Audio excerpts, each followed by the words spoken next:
All right.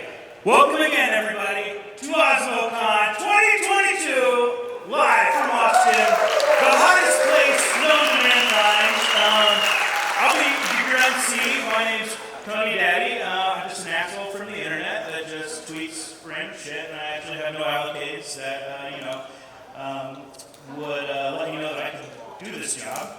But I'm glad so many of you are here. I can't believe it's almost been one full year of Osmosis, and what a roller coaster ride it has been, to say the least, but a fun one. So thank you guys all for showing up. Thank you guys all for making the journey, and let's get this thing kicked off. Let's get this party started. So our first speaker, if you guys are here, you guys probably know him. I would like to bring up on the stage Mr. Sunny Agarwal.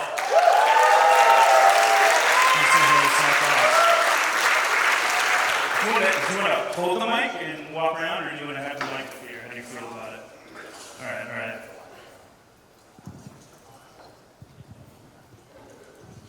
Mr. Sunny Agarwal.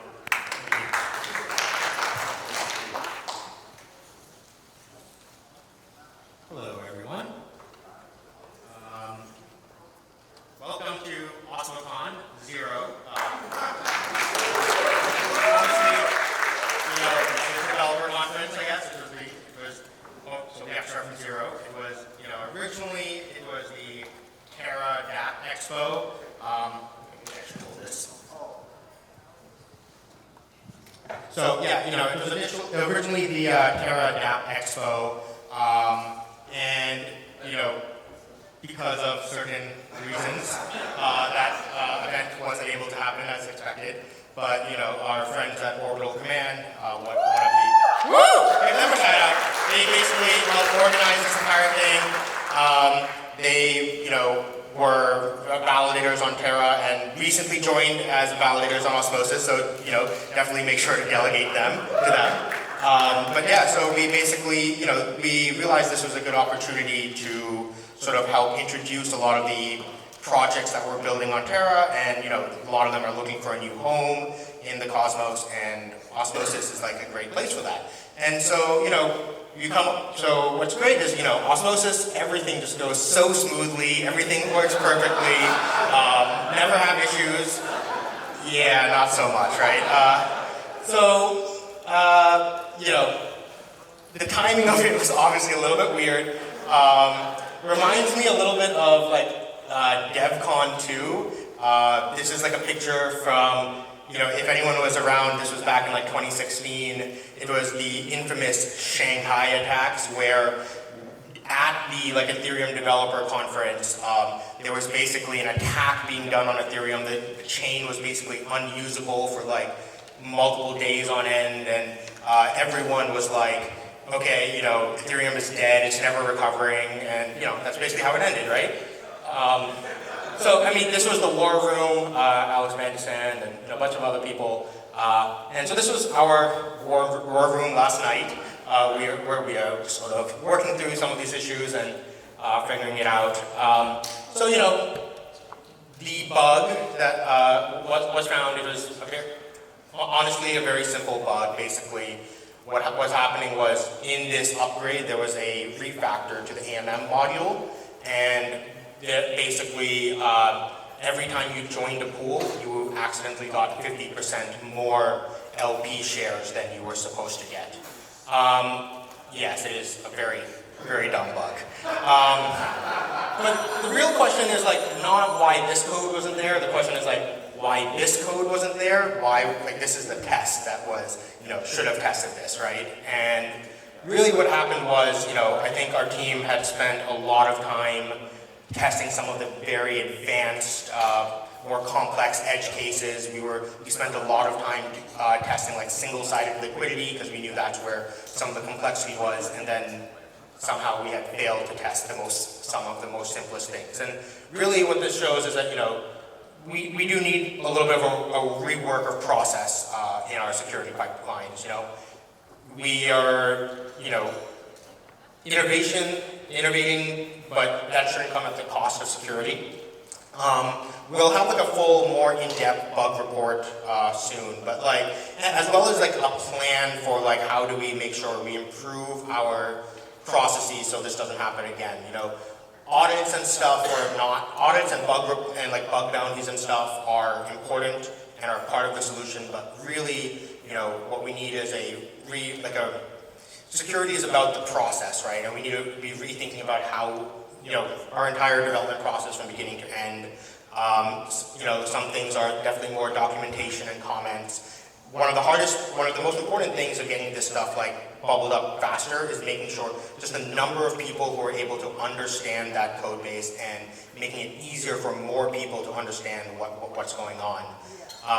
You know, better code review processes involving more parties in this. So something interesting we actually did in the V8 upgrade was we actually had this, you know, that was the one that was like sort of right after the Terra collapse, but basically we had worked with, you know, we did a live stream with a bunch of validators who were able to come on and we sort of walked them through the changes that we were making, and the validators were able to go through that. And I think that actually, you know, it didn't surface any major bugs or anything, but it definitely helped to make sure that more validators understand the code base. And I've actually been, since then, we see more validators contributing because once they understand the code base in such a way.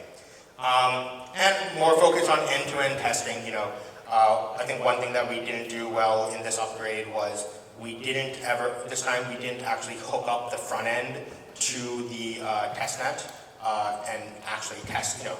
This could have been a simple test that we could have done. You know, we had all these unit tests and stuff, but sometimes the best way to test it is, you know, building a proper QA system that can actually, you know, just manually test these things out and see what's going on. And then finally, responsible disclosure systems. You know, huge thank you to the users that sort of found this bug early on and reported it. Problem is, it was reported on Reddit, and that kind of allowed many people to sort of see the bug and kind of exploit it, which I'll get into in a little bit. But you know, what are some of the, you know, what you guys are really worried about is your money safe, right? So, you know, after our analysis, we basically come to the conclusion that there was about $5.6 million of funds that was overdrawn from the pools. Majority of it from pool 1, but some from other pools as well. And the vast majority was from a handful of addresses, you know, somewhere between around 8 exploiters who were like, you know, doing it again and again to extract as much money as possible. What's good is basically almost all the major exploiters are in contact with us and proactively working with us to return the funds. And they are even signaling intent to do so. If you go on the Cosmos Hub, they are basically making transactions with the memo field saying, you know, they would like to send the funds back to the community pool or to the recovery addresses. So this sort of cryptographic proof will give the Osmosis validator the ability to sort of, you know, freeze their funds in this upgrade. And like, you know, there's a consensual freezing of funds, and many of them are funds that have already been moved off of the chain. They're in the process of returning them to a multi-sig that's controlled by the foundation right now that will be used to refund people. However, significant amount of funds can't be fully recovered. One of the biggest attackers, they took all the atoms that they had and they converted it to ETH on SIFT but suffered like 80% slippage, and that cost. So that's a significant amount of funds that was lost. As well as there was a lot of users who sort of, over 1,000 just normal people who were just joining the pool since the upgrade and basically accidentally used the bug. And, you know, our preference would be that, you know, philosophically, you know, we've always talked about how, you know, we have this commitment to immutability and stuff. And so, you know, I think that's why, you know, we have a strong preference to avoid breaking that. And so that's why instead of going in and like changing the state and like removing LP shares from the people who accidentally exploited it, we, you know, the Osmosis core dev team, you know, takes full responsibility for this bug, and we're going to actually just be doing a full refund from the core developer account rather than doing any sort of rollback or irregular state change to fix the bug.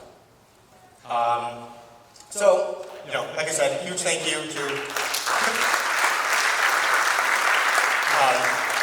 all the users who had detected and reported the bug, the validators for their swift action, basically from the point that validators were able to take down the chain in basically like 12 minutes after the Reddit post was posted, and so that helped protect a lot of user funds.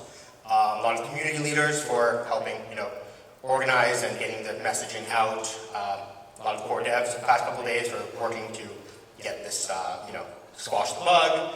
A lot of people from the community, Geo, who we just talked to, folks from Hather nodes, getting helping with the data analysis, figuring out how to make sure account for everyone who was harmed, and so we can recover that, and then all the exploiters who have been proactively working with us to return the funds. So thank you to them as well.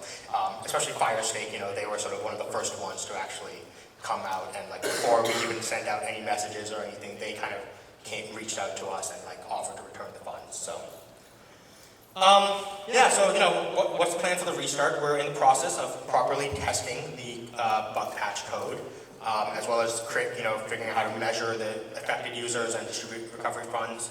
And the network should restart, I think, within a couple of days. We don't have an exact timeline of when we want to do that, but it will hopefully be within the next couple of days. I think this is an opportunity, almost a little bit like a rebirth.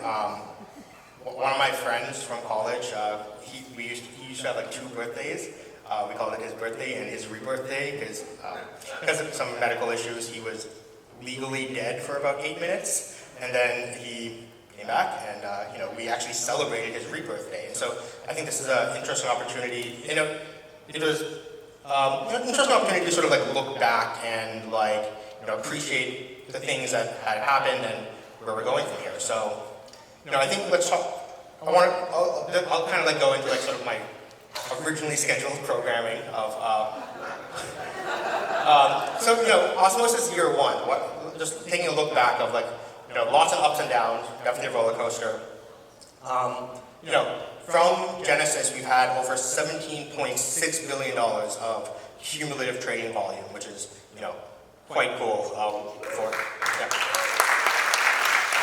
We had over 330,000 accounts that have made a trade on Osmosis. Liquidity had its ups and downs, but a lot of that was, one, due to price action, as we're all probably familiar with. But if you actually redenominate it in looking in Osmo terms, minus the hit on liquidity from the Terra collapse, it's actually been well on the process to recovery, and that shows that people aren't leaving the system. People are actually still staying. People, even after the Terra collapse, people are still constantly adding more liquidity and staying in the system. The volume chart. And along with just being the DEX, Osmosis obviously has this very important role in the Cosmos ecosystem. It sort of is the biggest, most well-connected chain, most number of IBC transactions, most number of IBC volume. And since, part of the goal when we built Osmosis was to sort of help kickstart the Cosmos network. And I think we've done that in a lot of ways. From the time that Osmosis launched, there was 8 assets that were IBC enabled, and today there's 61. I think that's on assets. I think that's change that's IBC enabled. I imagine this number is going to continue to increase at a faster rate. And there have been 4 million IBC transactions on Osmosis alone since Genesis. And we've pushed the envelope forward on proof of stake. Superfluid staking, I think, is probably the biggest update to proof of stake since Jay invented slashing, I guess. And what's actually really cool is I think we haven't gotten a chance to fully do the data analysis yet, but the extra security we got from superfluid staking actually helped secure the chain from a liveness fault in case. So during the Terra collapse, there was a risk that the Terra chain could have gotten 2/3 attacked. And if that was the case, they could have used the UST to take enough Osmo to sort of do a 1/3 attack on Osmosis, but that was not possible because of the additional security we had from superfluid staking. So that kind of really showed our thesis that like this model works. And we've also done a lot of cool things on governance. I think Osmosis is probably one of the most active DAOs in all of crypto. We have an average of 5 governance proposals a week, which is a little bit crazy to kind of keep up with. But I think that's a cool way to kind of look through the history of Osmosis and some of the cool things that have happened. We had our first ever governance proposal within hours of the chain launching. It wasn't really a real proposal, but within a couple of days we had our first real proposal, which was to add liquidity incentives that are fully DAO controlled. Many DEXs, they'll have like their dev team or something just choose where liquidity incentives go. But in Osmosis, this is actually fully controlled by governance, which is quite cool. We have the next governance proposal, which I still don't quite understand what it was. We're on the side of the little girl. I'm pretty sure this is Jacob. I don't know for sure, but like this definitely feels like a Jacob thing. Very early on, we had governance already starting to fix problems, right? So if anyone remembers, the first epoch, there was confusion on whether there was rewards being distributed or not, and governance went in and actually fixed that with the community pool, which is quite cool. Governance has been adding new features to Osmosis, so like, integrating Cosmology. A lot of cool things done with the community pool as a treasury. So, the Stargaze community loan is, I think, one of the most interesting DAO to DAO interactions that has actually happened in all of crypto. It's been, moving forward on like social good. Osmosis is the first chain to for the chain itself to fully offset its carbon emissions. So, there are other chains oftentimes, like the foundation will buy carbon credits and like offset them on behalf of the chain. But here, it was literally the Osmosis governance system buying carbon credits from another blockchain, Regen, and fully on-chain carbon offsetting, which is quite cool.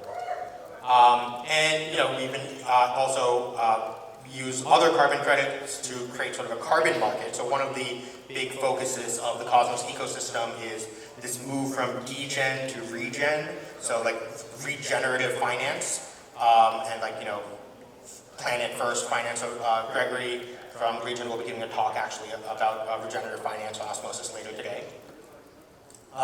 We have sub-DAOs, right? We have these, a fully on-chain run community support DAO, which helps a lot of our users, pays the admins and moderators that help you with all your issues, and even help our organizing, a lot of the events and the party that happens in 2 days. So, and then there's the Osmosis Grants program.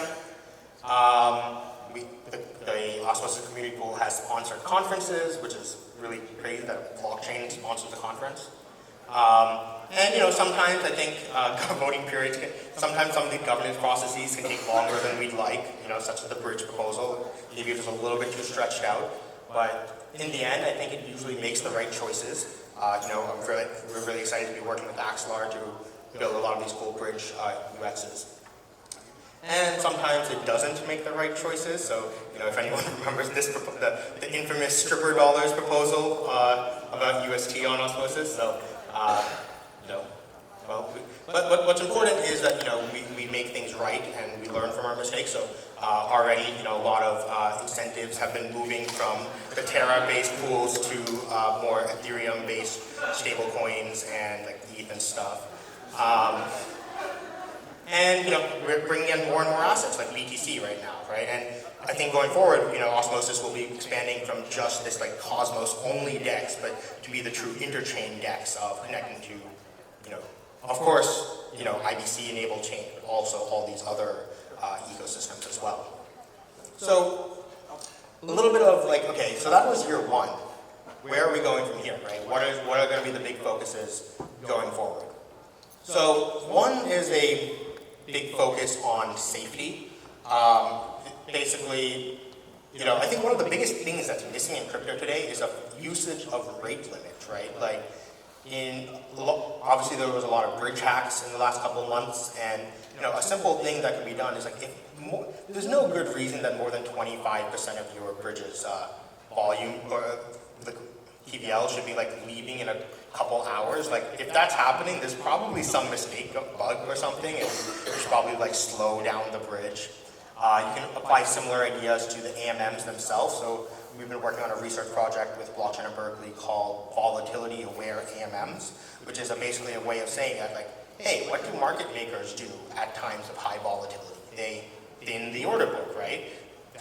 Why aren't AMMs doing similar simple techniques where, you know, you can slowly pull liquidity from the AMM as volatility increases and then slowly add it back in as volatility decreases, and this is a way of helping LPs save a lot on their impermanence loss. You can do a lot of cool things with downtime MEV protection, where, you know, if the chain is off for a while, you know, as soon as it comes on, you don't just want this like sudden MEV grab bag. And then similar things with staking. A big focus is new forms of custody. You know, one thing, you know, I think most people here are probably aware, but, you know, the Osmosis and Keplr teams have, you know, very high significant overlap.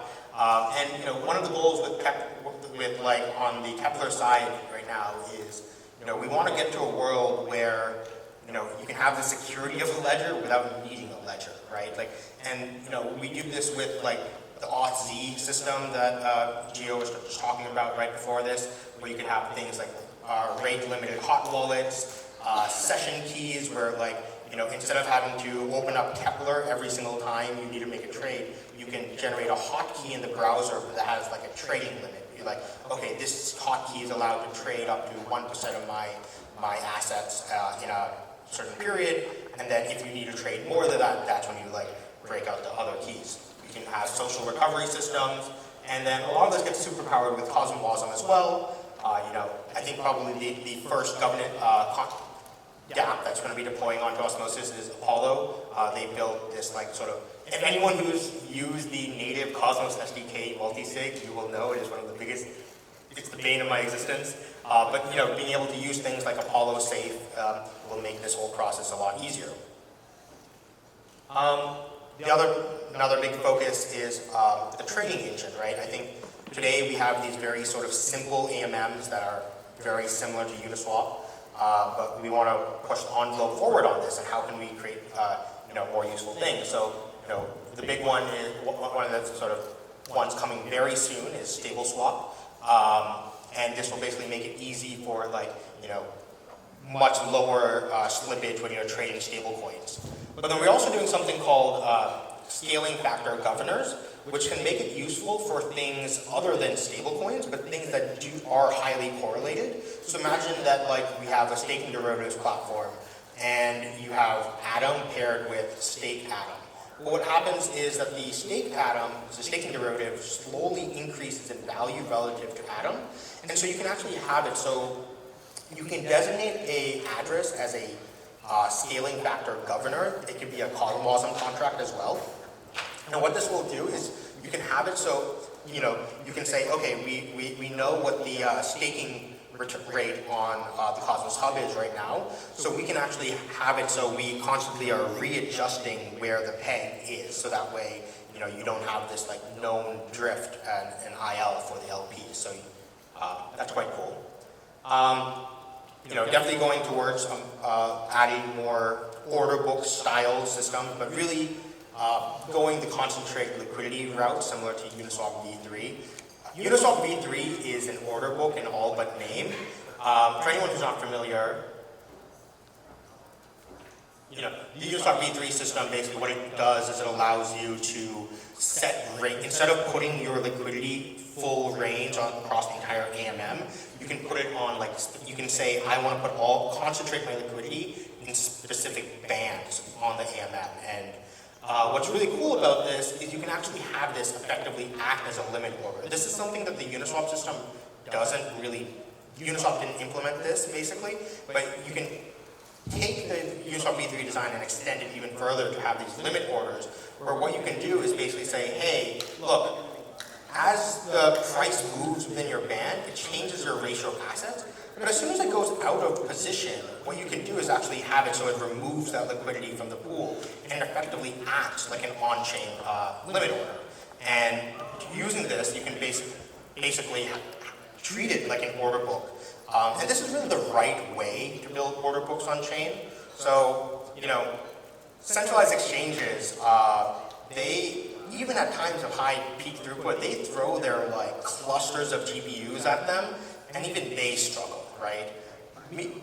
Serum on Solana, it works in normal times, but we have yet to see that does Serum/Solana work at the peak times of high peak throughput, which is when you need to depend on it the most, right? And so basically by using the Uniswap v3 design with our adjustments to make it more order book-like, this will basically make it a more scalable on-chain order book that will be secure and usable in those high throughput times.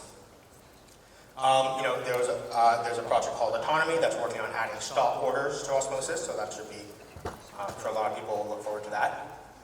And then we're, a lot of new user flows that we're building, so, better bridge integration. So, today, when you want to go bring things from Axelar, you have to go to the satellite site. But the goal is eventually you're going to be able to do this all directly from within the Osmosis website.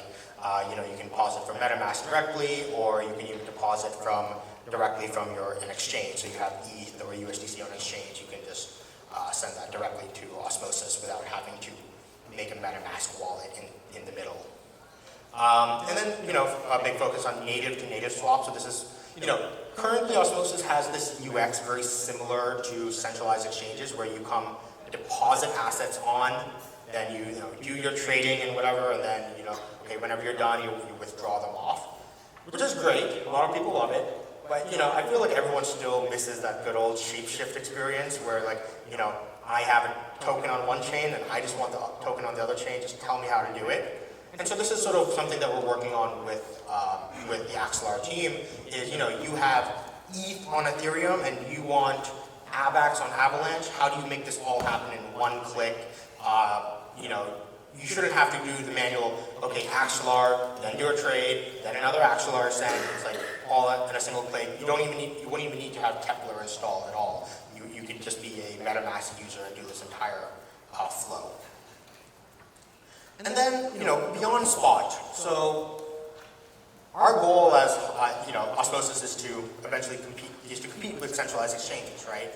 And you go on your Binance or Coinbase or FTX, and they have spot trading, but that's actually just a subset of what these exchanges do.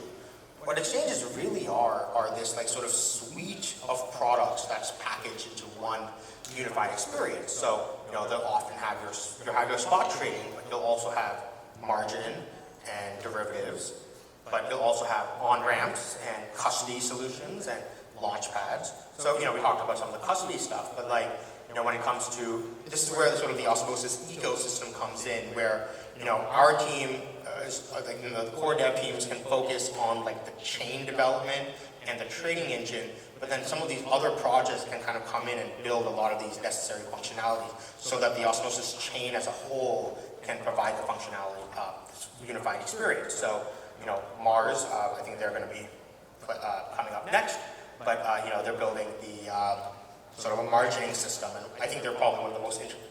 I think they're like the only lending protocol that's actually like really pushing the envelope forward on like what can be done really cool with lending systems and credit agencies on chain, and really excited to be welcoming them to the Osmosis ecosystem.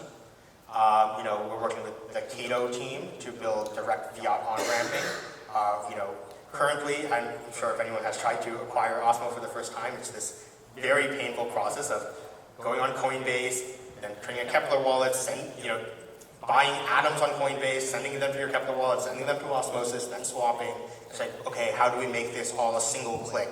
You can buy Osmo or any token listed on Osmosis with a credit card or bank account in a single click. Stream Swap is a launch pad. It was our LBP 2.0, but it's now it's called Stream Swap. So this is a new way for new initial token offerings to happen on Osmosis.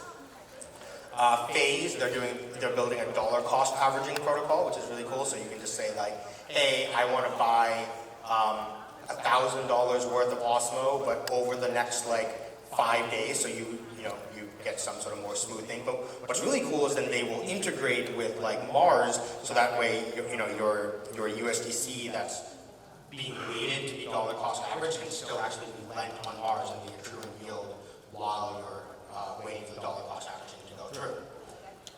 And a lot of you notice a lot of exchanges have started adding NFTs, so there's stuff in the works. So what makes this better than a centralized exchange? Are we just basically replicating centralized exchanges? What's the point of even doing this on a DEX anymore, right? I would say there's two things that like sort of a centralized exchange can't do that a DEX can.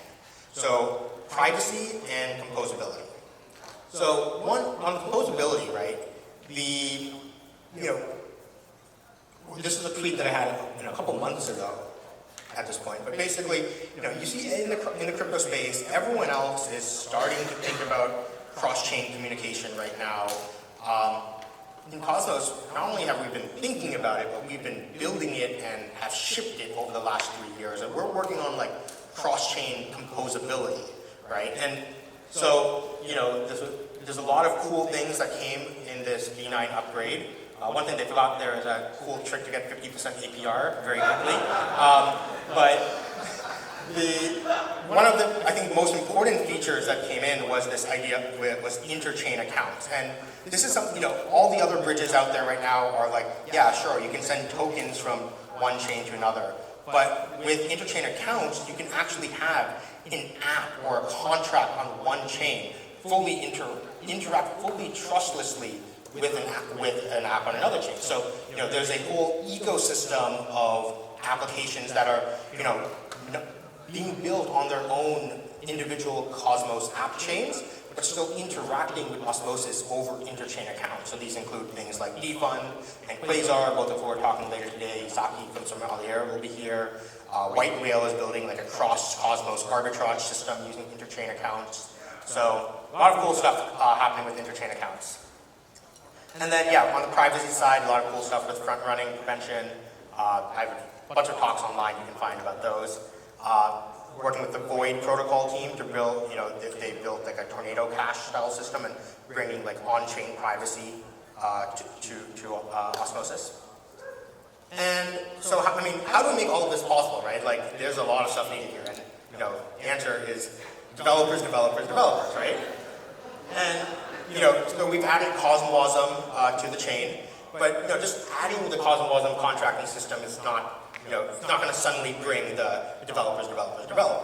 What you need to do is build the tooling around this. So, we've been working on a framework to make it very easy for people to build Cosmosm tooling. So it's called Beaker.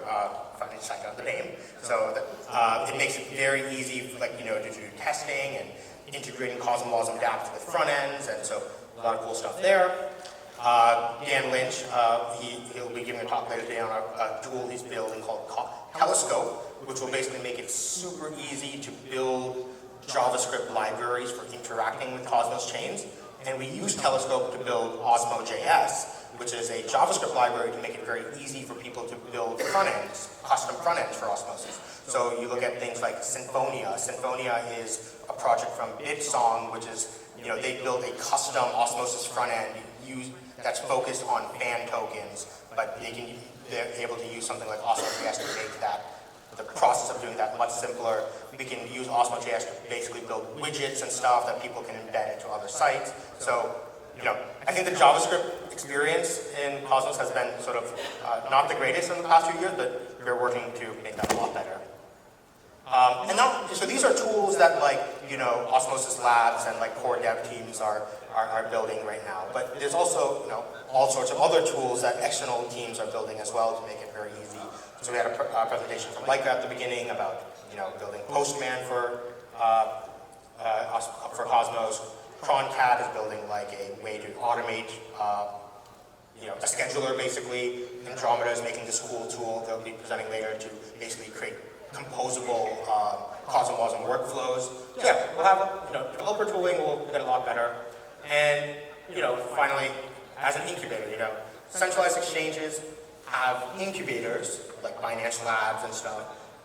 exchange should have incubators as well. So this is sort of one of the things that we're encouraging a lot of these Terra dApps to do is the workflow would be like, come launch on Osmosis, regain your TVL and community, and then once you find that product market fit, then we want to encourage these dApps to sort of break off onto their own app chains, and hopefully they'll all be secured by interchain security and interfluid staking, and yeah, so that's. Coney Daddy is really mad at me because I think I went like way over time, but yeah, thank you guys. All right, Mr. Sonny Agarwal, thank you so much. So when we first started out the day, Tango back there, she's like, Coney Daddy, we have one rule, we need to stay on schedule. We're already behind.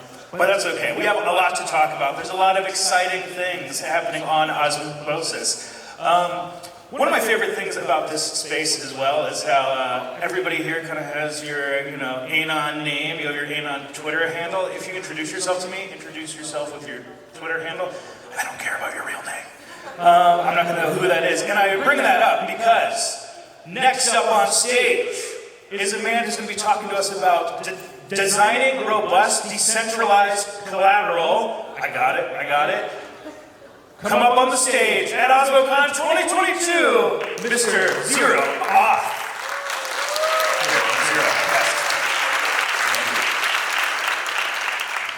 All right, thank you guys. Let me just get set up. I think this is the clicker. All right. Maybe. Yeah. Okay. Just a little lag. So hi guys.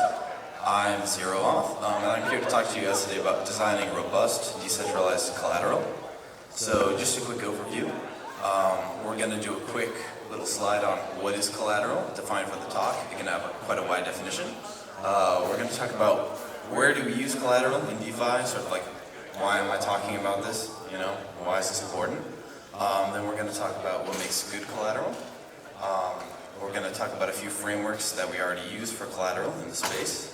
And then we're going to talk about how to design these systems and improve them. So first, really quickly, I want to define collateral because, in the broad sense, collateral can be anything from a BMW to a Bored Ape, just kind of anything with value that a lender can secure in order to protect themselves from a delinquent loan, right? So you want a loan, your house is collateral. Very simple sort of real-world application of that. But for this talk, I'm just going to talk about fungible tokens that are on-chain. And the reason for that is just to help curb the scope for this talk, sort of what I want to focus on here. So let's talk about some DeFi use cases for collateral. So one of the big ones is derivatives. So derivatives are sort of in the process of coming to DeFi. We've had some pretty great protocols, Perpetual Protocol, GMX, and collateral is basically used as settlement. So when people have, long shorts, futures, if you're doing options, you want to settle into a single unit, and you want some sort of robust collateral to be able to settle into. Another really common use of collateral is, of course, lending. Sonny mentioned Marx a little earlier today. So a lot of lending and borrowing protocols, the borrower posts collateral for the lender to accept. So let's just really quickly go over some good principles. So low volatility.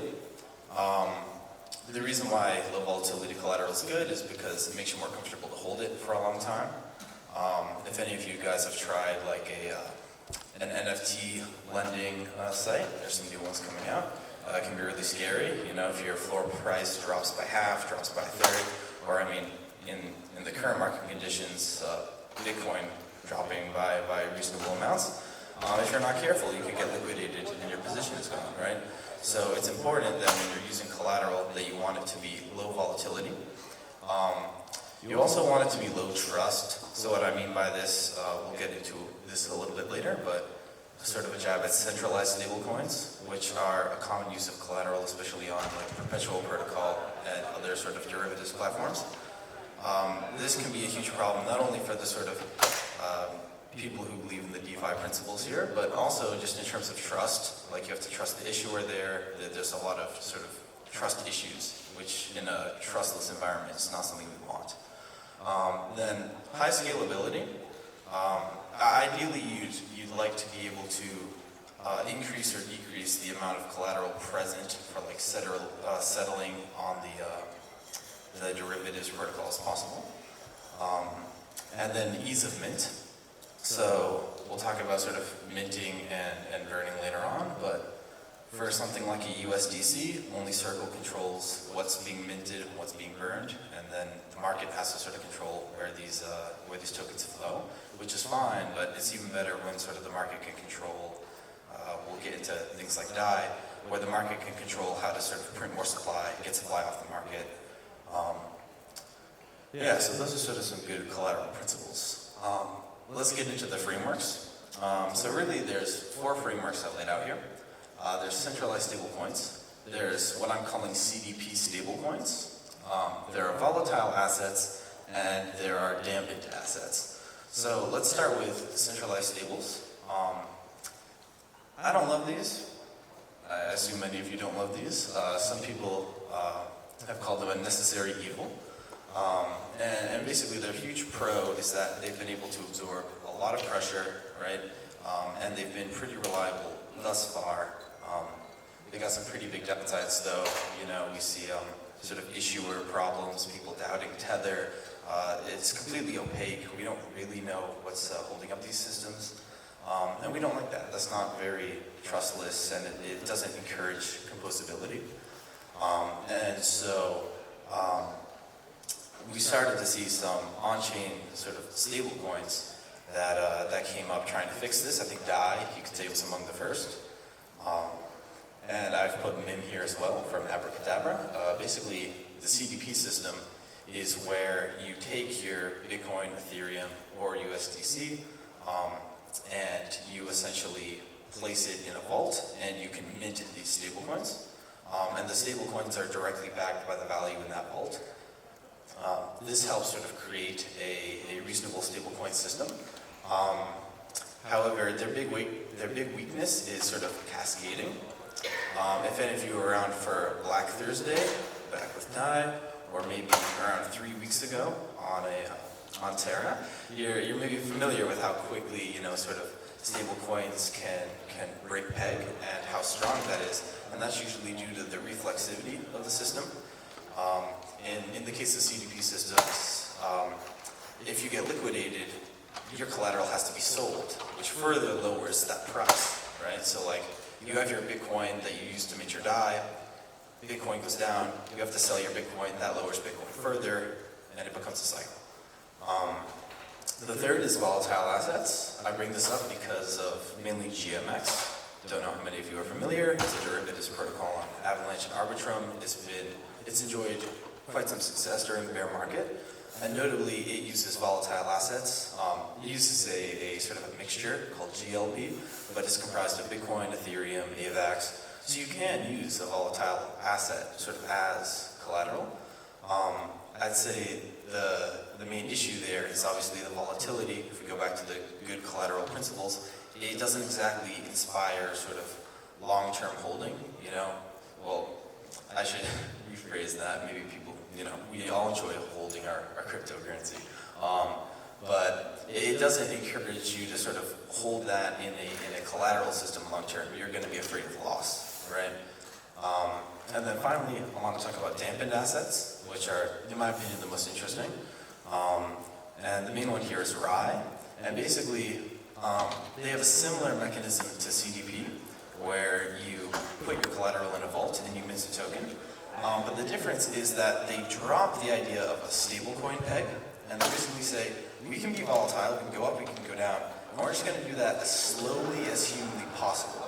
So I don't have a chart up here, but RAI, which is this stablecoin, has been out for well over a year now, I believe, and it hasn't gone off from its redemption value by more than 6%. You know, and I think, especially in crypto, you could say that that's a really good number. You know, 6% deviation at most, that inspires long-term holding.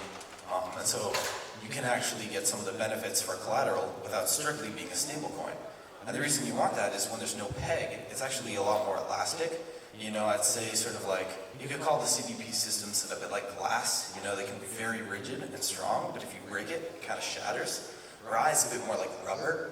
It can be pushed down, pushed up. It has some flex to it, but when you let go and keep the market forces normal, it'll always return to its base shape.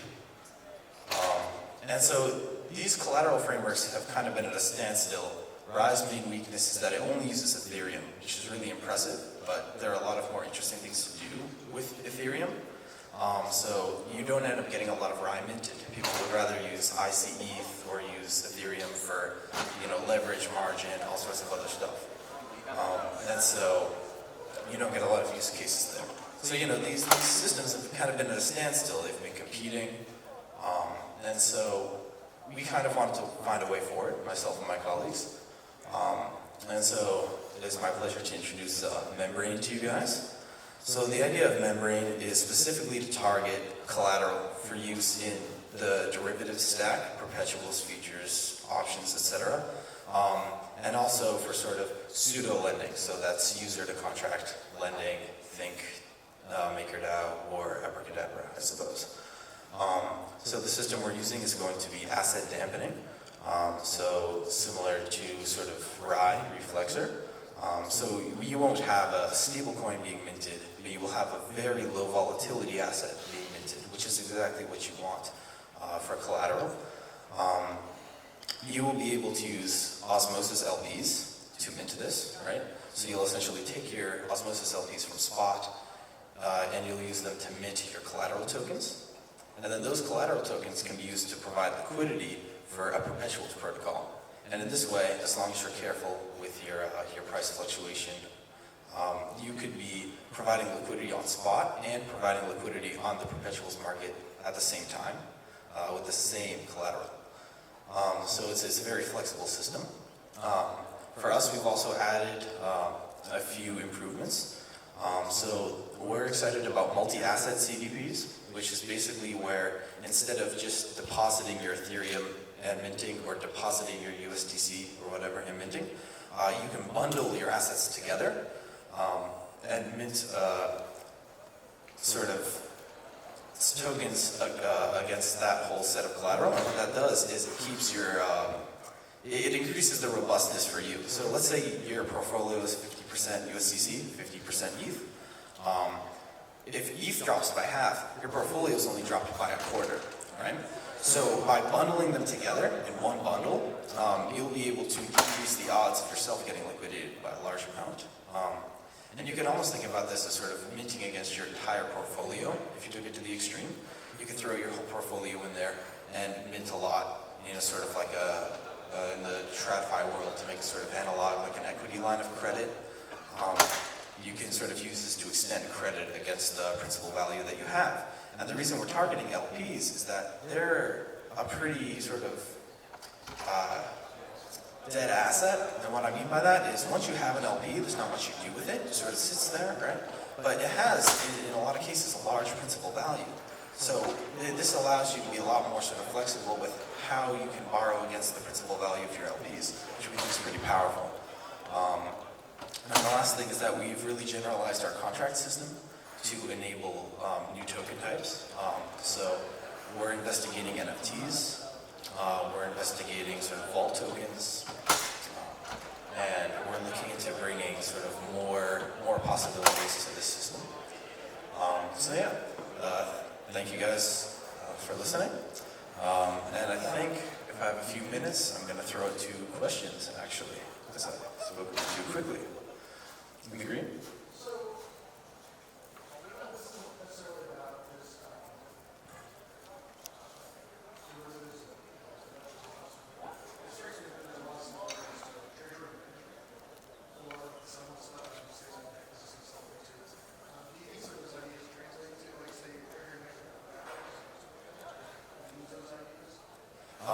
Yeah, I think you could for a DAO system.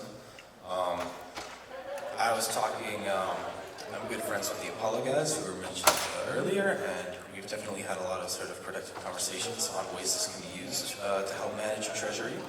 A lot of treasuries, again, do hold a lot of LPs as well, and so they can use this to sort of do things like incubate new areas or sort of, be more flexible with the assets that they have that oftentimes just kind of sit there and slowly improve value. They can be more flexible using this system. And one other thing I will mention, Sunny mentioned margin. That's one of the systems that centralized exchanges have that DEXs don't always have. And you can use, I wouldn't necessarily advise this financially, but you can use a bit of a looping system if you'd like, where you mint the stables, you sell them, you buy more of your LP, you put it in, mint, and using this system, you can kind of create a pseudo margin where you've sort of narrowed your range. So yeah, it's a pretty flexible system beyond just derivatives, but as derivatives are sort of a huge market, it's something we wanted to focus on. All right, I'll take one more question, then we're out. Next one.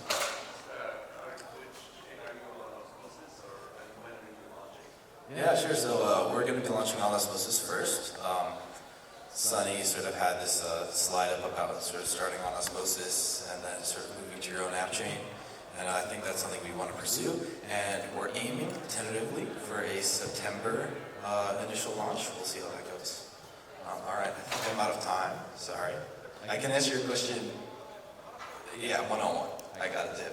Thank you guys. Really appreciate it. ZeroAuth. Thank you so much. All right, we're going to keep things scooting along. Next up on stage, I have Brendan and Cody, and they're going to be talking about Andromeda. Yeah, hell yeah, hell yeah. A round of applause for Brendan and Cody. All right, I have mic one. I'll pass the mic off. The punchline of this video got mangled just as the video was playing. So the part where we can associate these Andromeda digital objects, they can span the Cosmos ecosystem with any chain that is using IBC. And we think that's revolutionary because it connects all the very best projects across the Cosmos ecosystem to others. And we're really excited to start with Osmosis. Yeah, so one of the key pieces that was on that kind of on the audio got mangled was the CLI, and that's a really, really important piece in developing this stuff. Right now, we're managing hundreds of thousands, sometimes millions of dollars worth of assets through a Chrome plugin. That's probably not a really good idea if you start getting into the multi-million dollar pieces there. So the CLI on this piece is really important. That's something you can deploy to an HSM, you can deploy to a more hardened infrastructure. The interface that you saw to design the apps isn't dependent on having a key available. So you can actually do all that modeling in the browser without any sort of Keplr or any sort of wallet attached. Model all that complex system, and then take that JSON that you saw there at the very end, copy and paste that out, send it over to the HSM, the security department, and let them deploy that application on the chain. The other piece to this was the CW20 token. That's not just a form that you fill out and then it basically puts in the parameters for launching a new contract. That instantiates a new contract inside the system. So none of this stuff is centralized, none of this stuff is DIY. It's all being done inside that system. So you have you have a communications layer behind all of this that connects all those pieces. So all these boxes and arrows that are being connected, that's not being done outside the chain. That's not being done through your wallet. That's being done through a communications protocol we built behind the scenes in Rust to allow for all these objects to communicate natively. So you can start creating these really robust workflows across the entire system. IBC is pushed towards the back. You don't even know it's being used. That's how the system works. Any questions on that? There we go. Django guy. Yeah.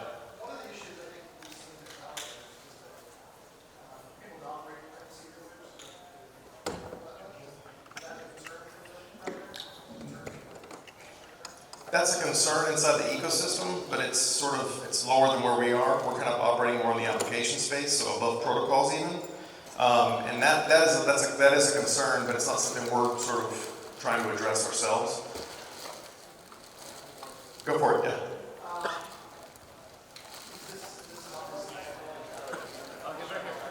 Yes.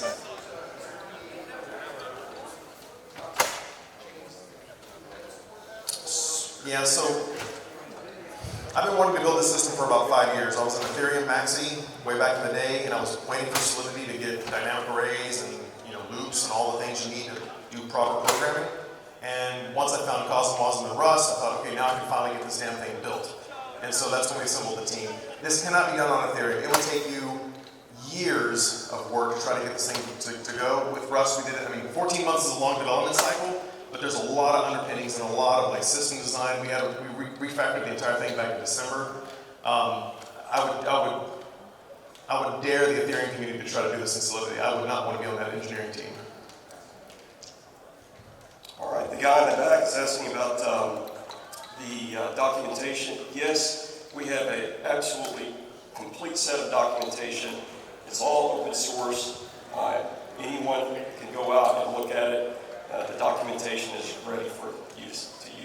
Yeah, we have a very high priority on documentation. That's something this industry is lacking in a lot of ways. One way. Yeah, so is this for all Cosmo ecosystem or is this only for Cosmos? Only Cosmos enabled chains. So like Evmos and some, or even Cosmos that doesn't have Cosmos enabled, it won't be able to be deployed there. Yeah, that's kind of one of the pieces. We have talked to some other chains outside of the Cosmos ecosystem that are EVM based. There may be a way for us to basically be able to send assets over there, but doing all this this automation, it's triggering that allows things to flow. It's really hard to do that across a chain that's sort of sitting idle. So those positions or assets need to be poked by your wallet over there to kind of get back into the system, just because EVM doesn't have the horsepower to do it. Social aspect to this, so if I created a vault and I wanted to share it with my friends, so we don't have the permissions, the permission set up yet. That's on the roadmap. I think AuthZ, like we heard about earlier, will be a big play in there early on. Because you can do that sort of away from the contracts, you kind of do that off-chain, so to speak. One of the cool things we can do here is whenever you build one of these apps, right? So this configuration of these different objects that are put together, you can actually share that design system with somebody else. So let's say you come up with a really cool strategy using yields over here, all this it's really complex. You spent 2 weeks in there playing around with it, tweaking it, and making sure it was just how you wanted. Well, Brandon can come along, right click on your object, say duplicate, and he has a copy of your app. He puts his information in, his assets, and everything's great. Here you go. So what sort of complexities arise from composing cross-chain applications instead of applications that are hosted on the same chain? And how does Andromeda? I'm sorry, I couldn't. Last word. So how do you address the complexity of composing applications that are cross-chain instead of different applications that are hosted on the same chain? So we're trying to use IBC in the background.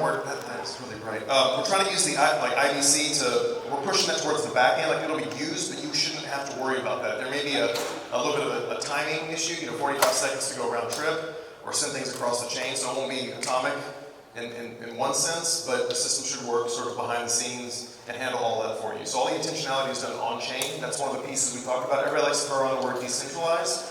We're truly decentralized. So this is all done on chain. There's no triggering mechanisms or key management that's off chain. It's all done on chain.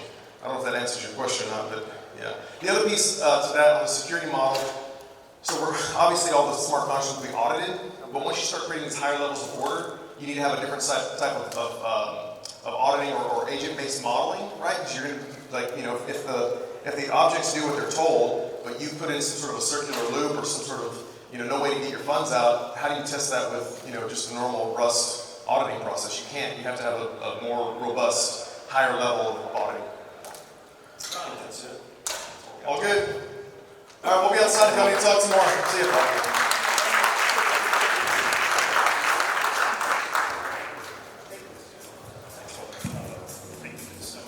All right, another round of applause for Cody and Brendan. Thank you guys so much. All right, so next up we have our first panel. That's why we have all these excellent Longhorn chairs up here. This is a bridging panel. The last time we did a bridging panel, a virtual one, I was told it was only going to be an hour long, and then, it was like 3.5 hours long as we, debated bridges and whatnot. And I had to pee like a racehorse the moment that the call was over. But today, these guys only have 30 minutes. You guys only got 30 minutes to debate all these bridging things. So I would like to bring up on stage Matt, Leland, our moderator, Sergey, and ZeroX Brain Jar. The best name. Guys, come on up. Pop on up. Leland, since you're the moderator, I'll give you the microphone. This is the, level 1. Round of applause.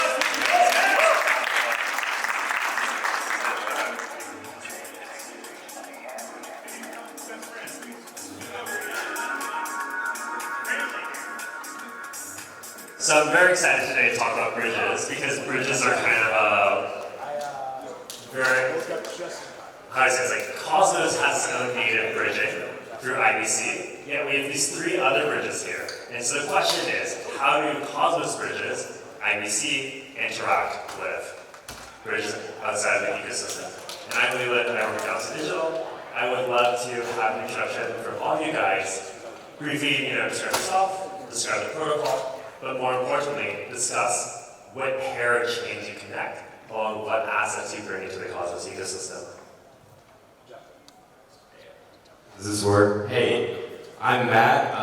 I'm the founder of a project called Nomic, and we're a bridge that specifically focuses on Bitcoin, so bringing Bitcoin to Cosmos, and we get a lot of benefits of security because of that focus, and it's basically, we're sort of an odd one out compared to these other bridges just because we sort of also want to build, DeFi on Bitcoin kinds of things, but, also NBTC, Nomic Bitcoin, we want to have pools on Osmosis with that and be sort of an entry port to Cosmos where you can just deposit to a Bitcoin address and have it in Cosmos, and so yeah, that's what we're focusing on.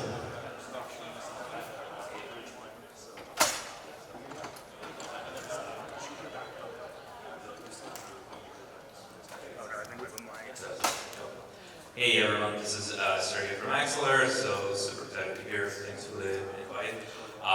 We are working on secure cross-chain interoperability across all kinds of ecosystems, including Osmosis, Cosmos, Juno, connected to a bunch of EVM chains like Avalanche, Ethereum, Polygon, Moonbeam, and so on and so forth. And so the big difference that what we're trying to do is really build it not as a one-off bridge, but we're really building a network and a transport layer that would include all kinds of functionality, allow the expansion of these connections with robust security, translation layers in the middle between things like IBC packets, EVM packets, as well as uniform routing. So we're really focusing on building this whole transport layer across different ecosystems. Hi, I'm Brain Jar. I'm the founder and CEO of Composable Finance. We're focused on bringing IBC to all ecosystems where it's possible.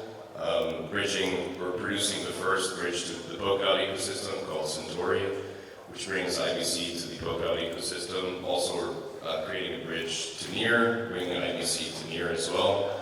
So our focus is really creating fundamental infrastructure that is focused on trustless bridging, IBC as a transport layer primitive, and then creating a virtual machine or a cross-chain virtual machine on top of that to allow for orchestration of this essentially data from chain to chain for higher order cross-chain applications.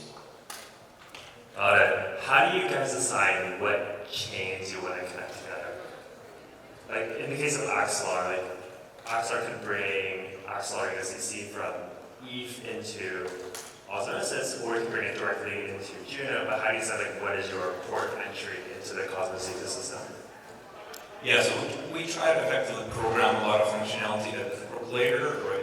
IBC connections are permissionless, so anybody can set up an IBC connection with Axelar and get the assets in and out of it. With other EVM chains, effectively the two-step process where the validators have to register their support for a chain, by bridge and RPC endpoints, and from there, the functionality of the network layer is programmed. So you can run like commands and actually activate the chain. Once the chain is activated, it becomes kind of interoperable with all the other ecosystems. So we made it super frictionless, like in the same way IBC is, where you can program and set up a connection and set up 3 layers. In the same way, you can set up different connections within Axelar and the chains. How we pick, a lot of people have contacted us. We try to onboard as many as we can, as fast as we can, kind of keeping, all the technical constraints in the back end. I think for us, like, so IBC as a primitive is sort of like, a choice, but also it's a choice based on the fact that it is truly trustless, like client-based bridging. And for us, like, we're interested in only having that type of bridge within our infrastructure so that, there are no risks and there are no risks of exploits, and people can just be able to fluidly move from ecosystem to ecosystem without having any, trusted third party to have to depend on. And so for us, our focus is basically bringing IBC to places that can support like client-based bridging. So we're starting with Polkadot, then thereafter moving to Near, and ETH2 will be able to support like client-based bridging as well. So we're sort of taking a very different approach where we're targeting ecosystems that have like well-designed chains, and then sort of from there we'll expand out and look at chains like Solana, where it's like impossible because they don't have a light client implementation. And so we obviously need to like figure out how to cross that juncture once we're at that point. Yeah, for us at Nomic, the answer is, like, I think that's cool that you're talking about the light client-based bridges, because, yeah, it's definitely, like, easier, to take this step to integrate with everything if you aren't verifying the other chains, and so that's kind of a nice transitional step. But then for things like Bitcoin, it's definitely a weird one, because obviously the protocol is so old that, you really have to like design specifically for Bitcoin to make a bridge for that. And so we've just done a lot of work doing like all that verification on chain. So we have like an actual light client on our Tendermint chain that's verifying each Bitcoin header that comes in and everything. And it's just cool to sort of have like a full bridge that's like maximum security for that. And yeah. So is your particular bridge like bringing Bitcoin onto like a Nomic? Yeah, so you basically just go to the Nomic chain and you can generate a deposit address that commits to your Nomic address. So it's just like a normal like Bec32 Cosmos address, like from your Keplr. But you basically just go to the app, you get a Bitcoin address. The experience is kind of just like a normal centralized exchange where you just have a deposit address, you send Bitcoin to it. Then in our case, then you have NBTC, which is an IBC token, and you can move it to Osmosis or wherever. So it seems like people would move BTC onto like Nomic chain and then use IBC to move it to other chains. Right, yeah. Got it. But in the case of Axelar, do users necessarily do that? Like once users bring Ax onto, say, like Osmosis, do you expect them to use IBC, or do you expect them to use, say, Axelar again to go to a Juno? Yeah, so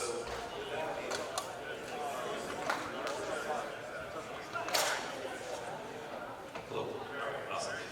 Yeah, so within the Cosmos ecosystem, IBC works kind of quite well to move around, right? There's still certain functionalities that are missing, like at the kind of routing and transport layer to be able to do like multi-hop routing and things like that. So, we're adding some of this functionality within the Axelar network as well to make those things easier. But, I think IBC is kind of the way to go within the, kind of a Cosmos ecosystem, right?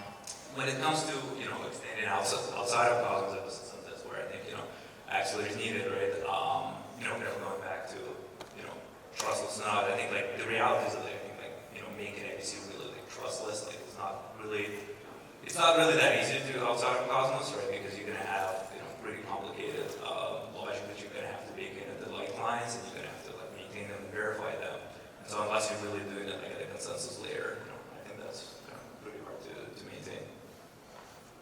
But I guess like when you want to move assets within the Cosmos ecosystem, you prefer users to use IBC rather than say Axelar.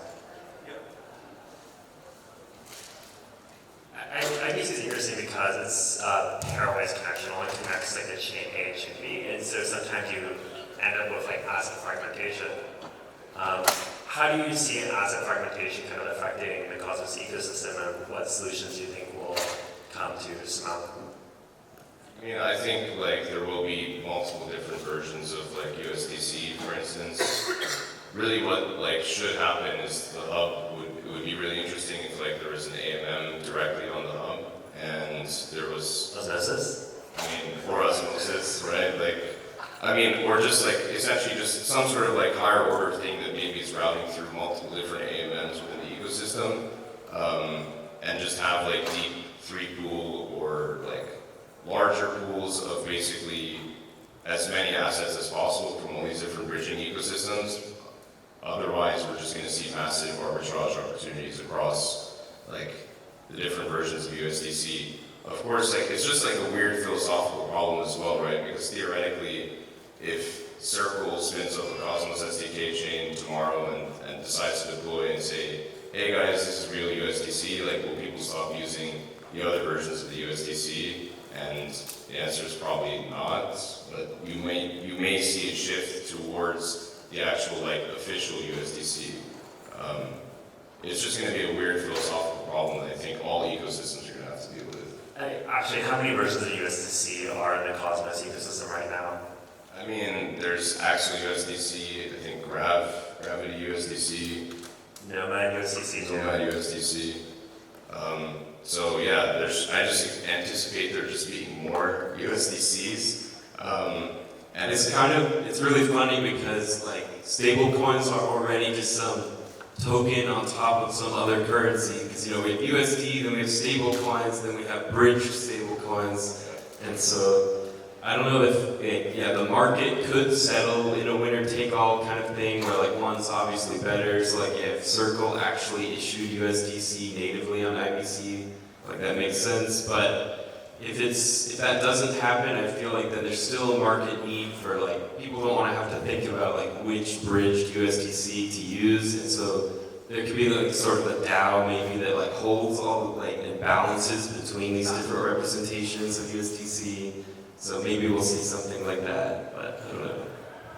I mean, I think one thing that's probably going to start happening is we're going to see more canonical versions of assets issued on certain chains that plug in on the back end with various kind of transfer-related protocols, right? I think, definitely a number of projects are kind of taking that direction. It's not an easy direction to take because you have to think about what happens if there's, an attack on one of them, or one of these kind of transfer layers goes down, and so you have to deal with those issues. But I do think that's the world that we'll probably end up with, in longer term, whereas kind of a chain/app supported canonical version that plugs into a couple of transfer layers in the back end. I guess the question is like, how do we determine what is considered canonical? Is it kind of like the front end whitelisting or some applications? I mean, I think it's like a mixture of, it's just about who's using, like which asset has the most amount of users, right? Even if Circle issues like USDC tomorrow, like I said, who's to say it's actually canonical, right? Unless there's like a bunch of TVL basically that just decides to show up and start using that. And even then, like if it's not like, if there's no sort of like community around it, like does it really matter?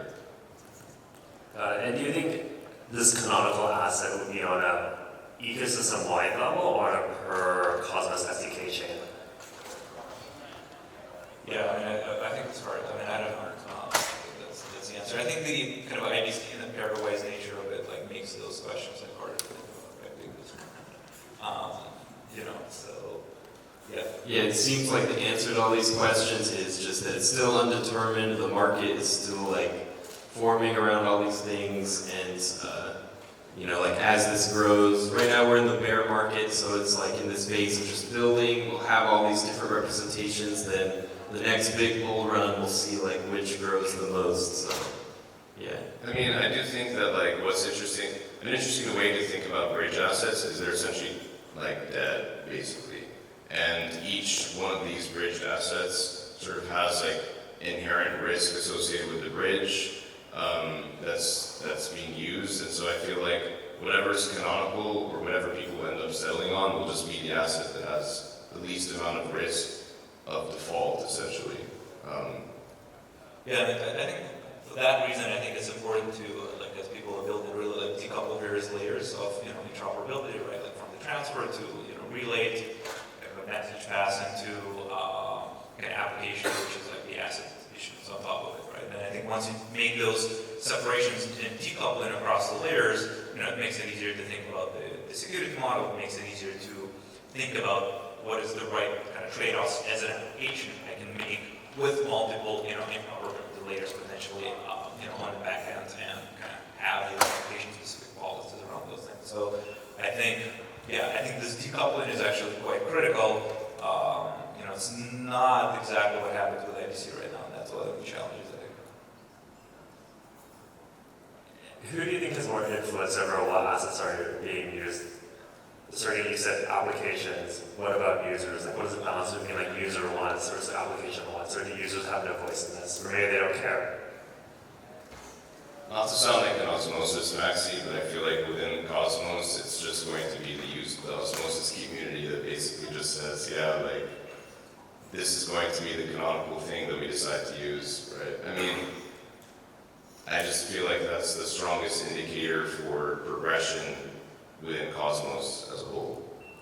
Yeah, I think a part of it is that on Osmosis you can create new pools, so it feels like we'll have all these different competing, fragmented assets on Osmosis, and then there might be some effects with arbitrage so if the market is pricing all these things slightly differently based on the risk of the bridge behind it failing, so like for instance, if like one bridge is perceived as riskier and it's worth 1 USDC, but like really it trades at like 98 cents worth of actual value, then like that there's an arbitrage opportunity. If you can actually back out of the bridge, then you can basically just like buy a bunch of that representation at 98 cents and withdraw to like real circle USDC and then deposit into another bridge and sell it. So I think the arbitrage will sort of move from the less secure bridges to the more secure bridges. So I don't know that means it's a winner-take-all kind of thing, because I don't know how deep those arbitrage opportunities will be, but there's at least some force that pushes liquidity to the safer bridges. Realistically though, I would a bit disagree, and I say arbitrage is not going to happen. Well, the price difference is not what we're seeing today, right? And I don't think we'll see that, in different bridging protocols. Not too, there's some, but not too much, I would say. And I think that's back to the point that I think, users decide and communities decide, applications decide. Users cannot really evaluate, technical differences and technical risks. Users want to use applications in a simple, efficient way, see one asset, just go have simple experiences where you issue one transaction and just go and use, Osmosis and not have to think about all the complexity on the back end. And so I do think, even though right now there's a lot of, talk about it, I think that talk largely will be offset to the technical teams that potentially making some of the decisions and, kind of evaluating the technical risks, how to build their, platforms, or how to build the, the same way they think about the consensus, in the same way I think they should think about kind of the bridging technologies. I hope that, a year or two from now, we're not going to talk about this, fragmentation. We're going to talk about like simple experiences and, simple liquidity. Yeah, I totally agree with what you're saying, that users can't really effectively price these based on the security. Like the average user can't really go into the deep technical details and figure out which bridge is safer necessarily. But the thing about markets is that prices aren't set by the average user, they're set by the people with basically a lot of knowledge and conviction. So if it was we're in a world where these bridges actually are failing and people are getting totally wrecked and stuff, it's now that Terra has happened, it's we know that these things can blow up. That's just a tail risk kind of thing. But if people start to get wrecked by bridges, then there's a lot of motivation for experts to really think really hard about the security of these bridges and protecting against being wrecked. And so those people are the ones who will do that arbitrage and basically set the price based on the actual technical risk. I very much so agree with that, to be honest. I think that what will happen is these are just obvious arbitrage opportunities. And if you're a large trader that's looking for a new opportunity to just make a couple bips on something, then you probably will start performing arbitrage. And if that's not necessarily a bad thing, that does result in this kind of migration over to the more of liquidity over to the more secure bridges. But also, this does then unlock this kind of like user abstraction that we all want, which is just users don't have to worry about, you know, whatever's happening. But in order for that to happen, there needs to actually be this arbitrage period of time for this migration to occur and for users to then basically have had this decision in a way historically made for them, which is just the reality of markets, I would say. But I mean, like when Wormhole had a bug, right? And I don't think we saw large arbitrage opportunities. I think people largely, I mean, that's because they deployed $100 million of insurance. Right, but And so also, these are just there. I think like nobody really, kind of reacted to that. these are also just nascent markets where like the experts who can price in these technical differences just aren't there trading yet. Like these are all still like really small amounts of liquidity in these bridges, but like as they get bigger, they like, you know, there really will be just people who really know the differences between the technical aspects of these bridges, and it's like that would have been priced in way more accurately, way sooner. We hope so, right? I think users want to see, right? Like, who are the end users of bridges right now? Like, the end users of bridges aren't applications or users. And users tend to maybe like short-sighted. Users prefer. But I think a good comparable for bridges is perhaps looking at wrapped BTC or like Bitcoin on ETH. The Bitcoin on ETH has been around for several years, and we have wrapped BTC, HBTC, TBTC, like Red BTC, like the list goes on and on. And we have seen like strong consolidation within that market. So potentially something similar may happen to bridges, or not, who knows? I mean, I think the other big, like, to talk about, we're still talking about like moving assets, and I think, with things like, interchain accounts, like when Axelar will enable general message passing, I think we're going to see a new wave of applications being built where assets do not necessarily have to move, and applications can kind of synchronize state and do kind of cross-chain ops, talk to one another, and create cross-chain pools, create cross-chain, lend and borrowing applications and things like that. The risk there potentially be. All right. Okay. Yeah, the risk there can be potentially different, and you can mitigate some of the security issues associated with moving assets. So I'm actually really excited about that direction with interchain accounts, with general message passing, composability across them, and really see the new way of thinking about not necessarily moving assets, but moving kind of programs to where the assets are, doing function calls on top of those, and then moving the information back. Yeah, I think we're very much on the same page as well. Like, we're definitely excited for the future where, like, bridging is no longer bridging, but just basically data flow from ecosystem to ecosystem. I think there's a lot of, like, UX things that need to get figured out in order for it to be, like, super seamless and for someone to actually not feel like they're getting rugged by a cross-chain protocol. But I do think that it's just going to take a lot of time. And this is also just a different way for thinking, like not only for users, but also for developers as well. Because thinking about like, now I can take out a loan on this chain with my collateral from another chain, like, it sounds simple, like it's one sentence, but it's actually like a ridiculously paradigm shifting concept. How do you think, when you guys start implementing like interchain accounts, like cross-chain calls, how does that affect the relationship with the Cosmos ecosystem? Because right now, from a very naive perspective, you can argue all bridges like into the Cosmos ecosystem merely function as on-ramps.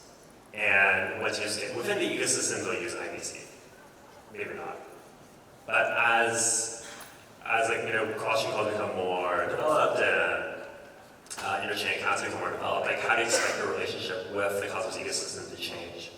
I mean, we're doing this message passing, like using IBC as a transport layer. So essentially we're intending for this like communication to be occurring again, across multiple ecosystems utilizing IBC. So I think, you know, in general, there's just going to be like a tight-knit relationship, even as IBC goes cross-ecosystem between IBC and the actual Cosmos ecosystem.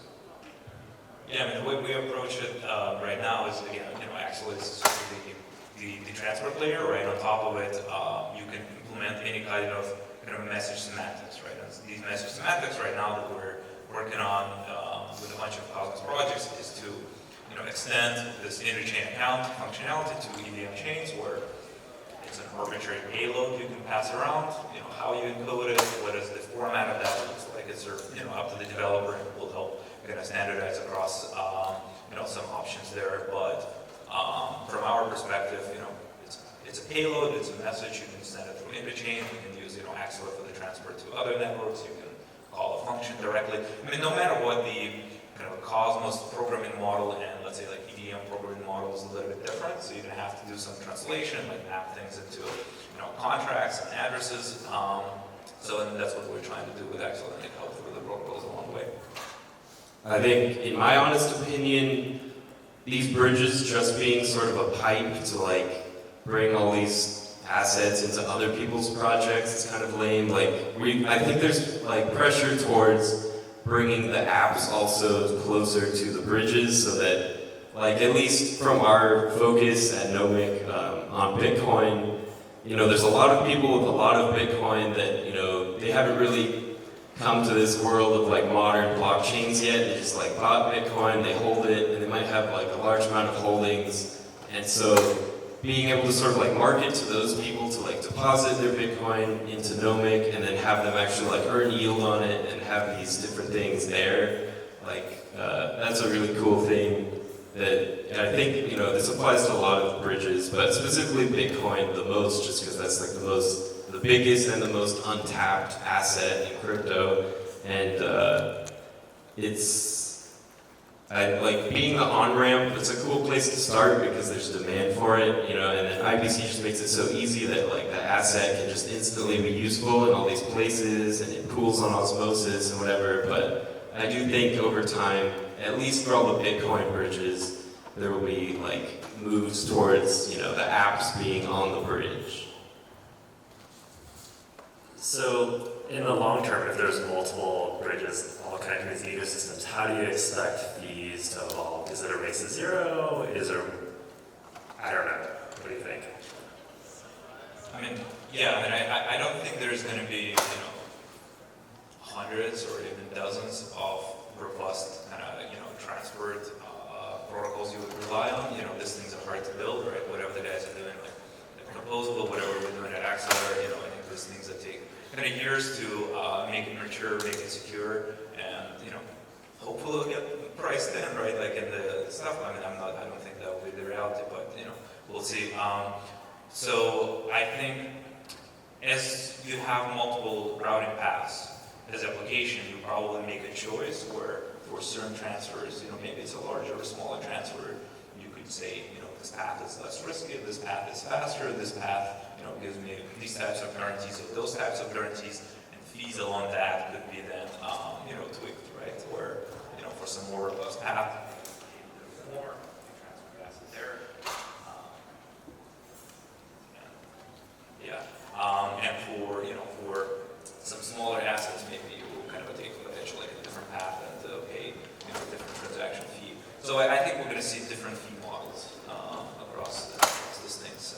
I think it's going to be a race to zero, to be honest. And I think also the other thing that we're going to see as well is that like relayers are like if essentially now the messages contain information that have to do with applications, then now you start to get into like this whole idea of cross-chain MEV, and that could become very interesting for like relayers to actually make money and like continue fueling the IBC ecosystem. So I think we're going to see things like this evolve as opposed to fees in general. Like, you know, we pay a monthly fee to access the internet. That's basically how it should be for bridging, basically.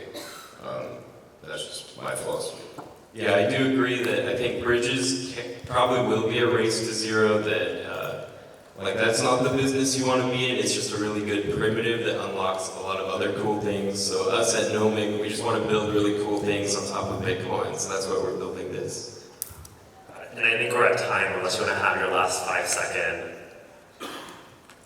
Or not. Thank you.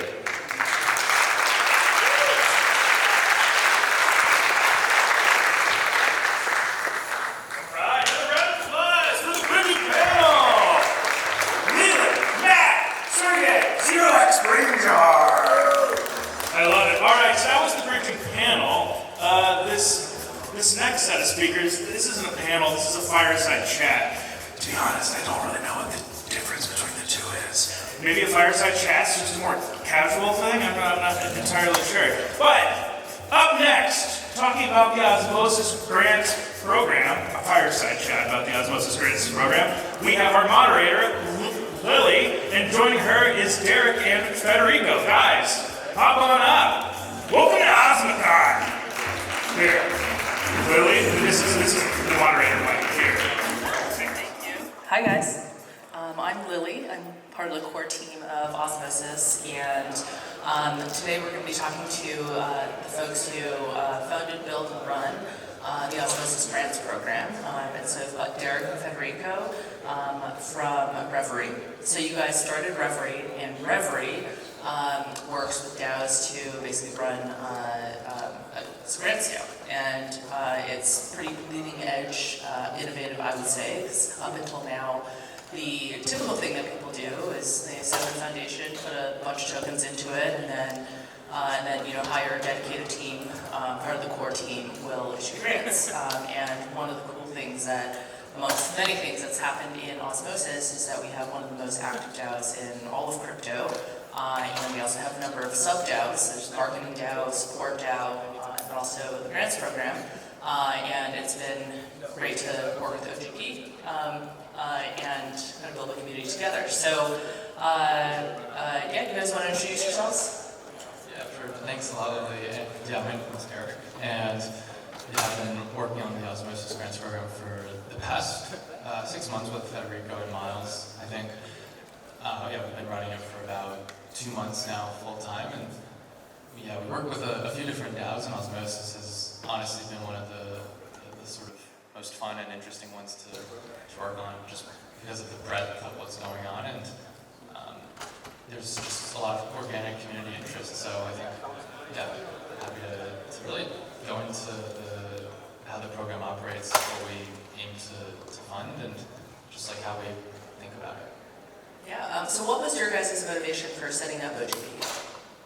Yeah, I think the core idea is Osmosis benefits from having a huge amount of community contributors that want to actively do things. Right? It's an open source protocol that anyone can not just use but build on and leverage. And like right now, a lot of them are spending their nights and weekends tinkering around and seeing where they can fit in. Some of these teams, some of these individuals want to take their contributions to the next level and scale up what they're doing, and they deserve to get compensated and have an incentive, and we want them to have governance power as well. So I think the goal of this program is really to, find and recruit people that can contribute in any way outside of the core team.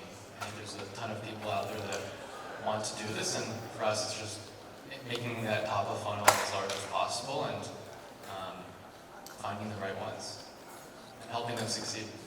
So what are you guys looking for right now in grant applicants? What KPIs do you look for?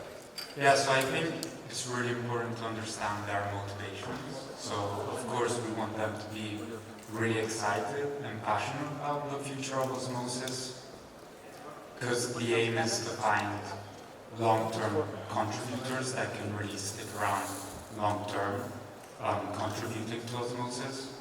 And then another thing which really helps is to assess their past accomplishments, because this can really help us understand the quality of their work and whether they can execute.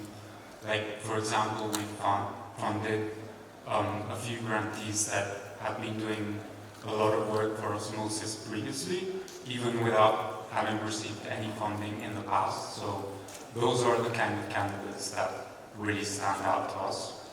And then I think also their communication skills are really important because they'll have to keep us updated regularly on their progress and also communicate with the community in simple terms and being able to explain the project really easily and simply to the community.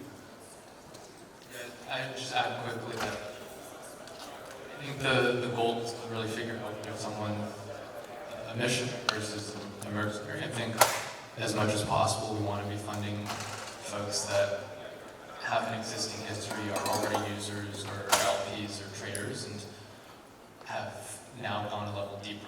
And we want to just provide a continued incentive for them to do that. And yeah, whether it doesn't matter what someone's age is, where they're based, what their existing commitments is. It's really about what their idea is and how committed they are to helping osmosis.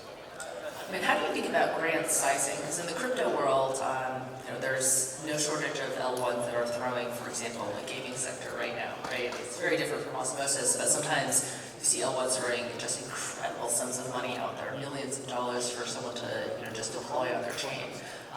Clearly we don't think about things that way in osmosis. So how do you think about grant sizing? Yeah, it's a good question, and something we think about a lot. I think there's definitely, as you said, no shortage of L1s with some pretty, honestly, eye-popping numbers in terms of the incentives and the amounts of funding they can provide. I think we want to be a little more targeted. I think we want to certainly provide a very broad level of support to many different teams and folks, but I think we definitely want to be, focusing on the most important and sort of literally highest ROI projects. I think, and by highest ROI, I don't necessarily mean direct value accrual to token holders or anyone really. I basically think of if we see a new grant or a new proposal, there has to be an understanding of how will long-term value, whether it's direct or indirect in most cases, accrue to the protocol in the form of trading volume, greater liquidity, transfers, etc. And yeah, it could be anything from analytics to education to someone building apps. It doesn't have to be literally a trading tool or a front end. But I think if there's a story and a path for how the value accrual will help the protocol, then that's the most important thing. And then after that, it's just thinking about the team composition, how much time is dedicated to building something, and figuring out what makes sense, and sort of establishing some benchmarks and around sort of typical funding amounts. And we also make sure we use milestones, so we provide an ongoing incentive to folks who can complete their who can continuously improve and build their projects. So we give a portion of the funding up front, and the remainder upon certain milestones and at completion.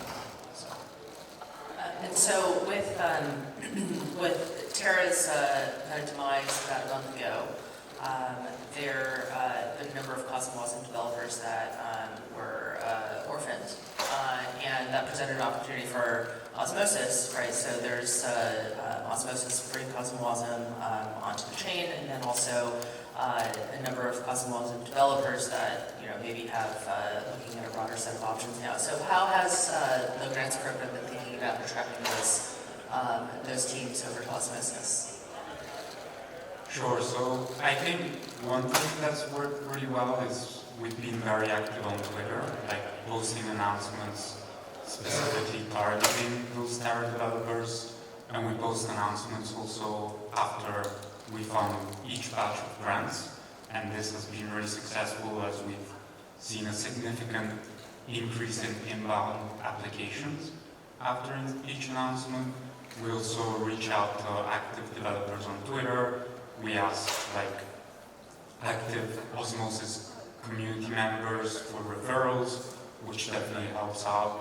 And also, we're looking to fund a bunch of Cosmosm tooling that can hopefully help these developers build and deploy apps in a quicker and easier way on Osmosis. And another thing we're looking to do is fund educational initiatives for these developers to learn the basics of Cosmosm developing and onboard them onto Osmosis. So in addition to education, what are some of the other areas that you're really excited about funding? Are there like specific initiatives or types of applications or tooling that are top of mind for OGP right now?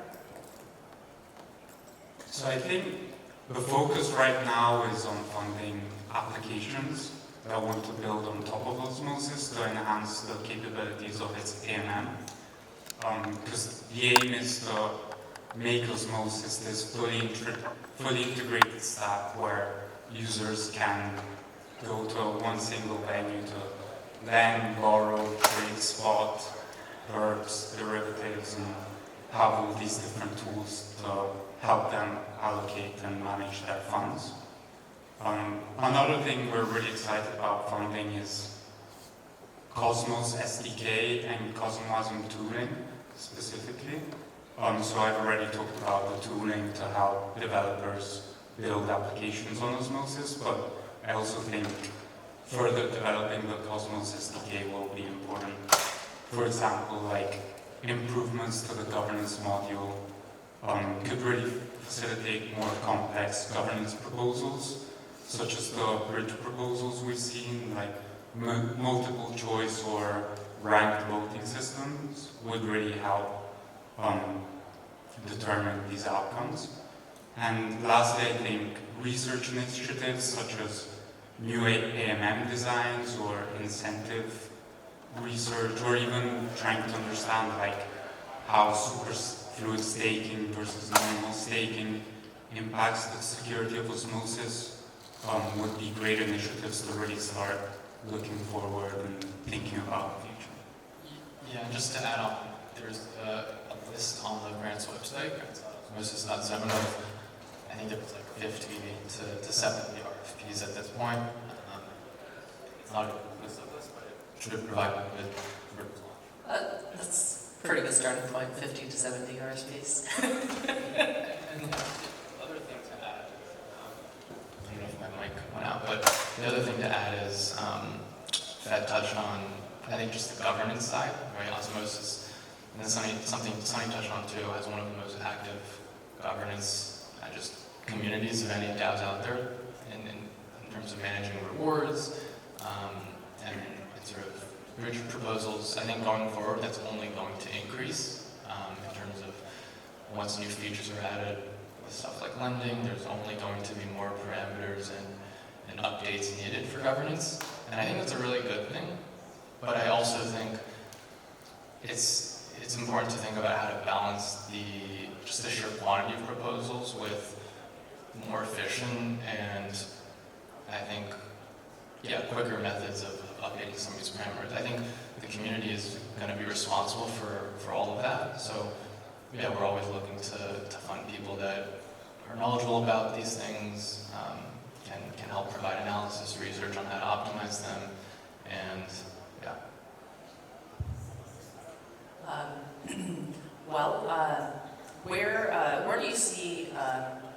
where do you see even Reverie going from here?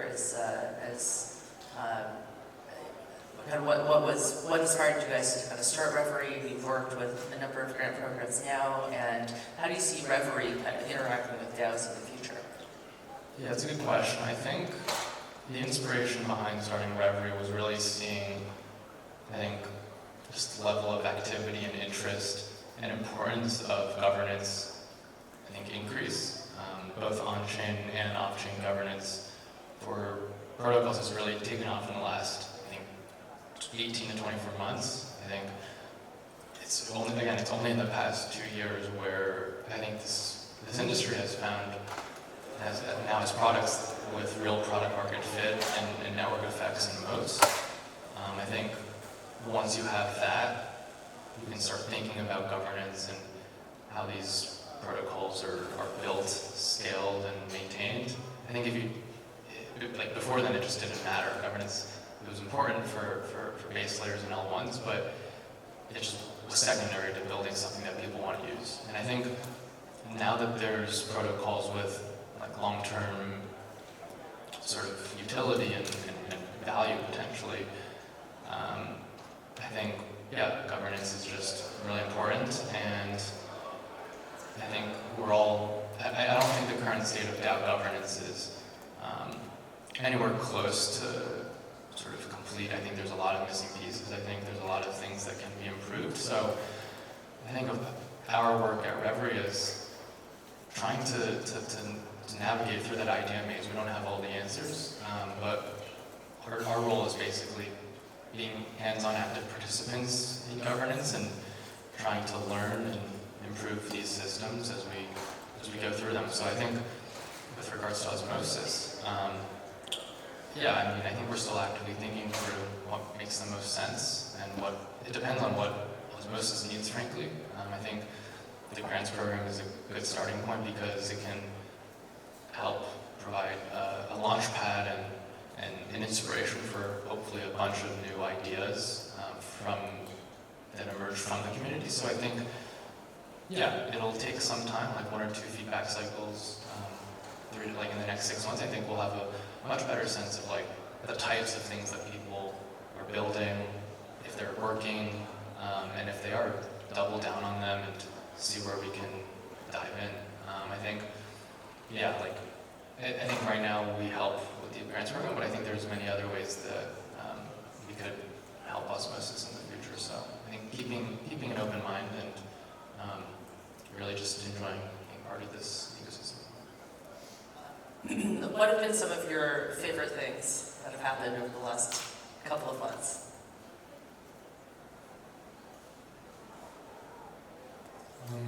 I think, like, definitely interacting with all the grantees and meeting a lot of community members has been really exciting.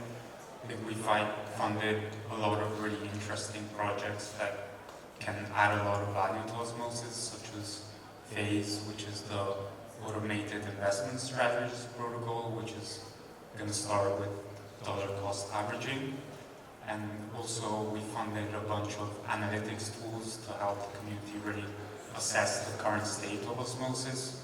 For example, the team behind Tether Nodes has been preparing a lot of these staking, wallet, and LP dashboards to track all of this, which has been particularly important in light of the recent events with osmosis. And yeah, another thing I'm excited about is, for example, the multi-farm dashboard we've funded that will help us assess, like, track revenues, expenses, and runway scenario analysis for osmosis going into the future. And also the token terminal dashboard will really help osmosis benchmark itself against competition. Yeah, I'd also add, I think, something, it was honestly pretty enjoyable and interesting to go through governance in terms of launching the grants program.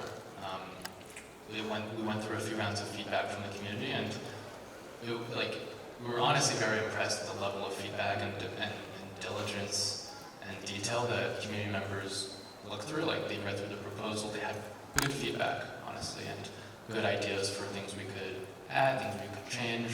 So, yeah, I think just hopping on the phone and talking to a lot of these people that had suggestions, I think, was pretty interesting. And yeah, some of them we're now working with on a more regular basis. Some of them are part of the multi-sig that manages the funds. Some of them are grantees. So I think, yeah, just realizing there's this whole universe of people that are doing this on their nights and weekends and have really, really good ideas, and they just need a push to really, I think, be more involved. I think it's been fun. I don't know if anyone has any questions. Yep. Yes, sir? Yeah, thanks, guys. My name's Ray with the Decentralized Cooperative.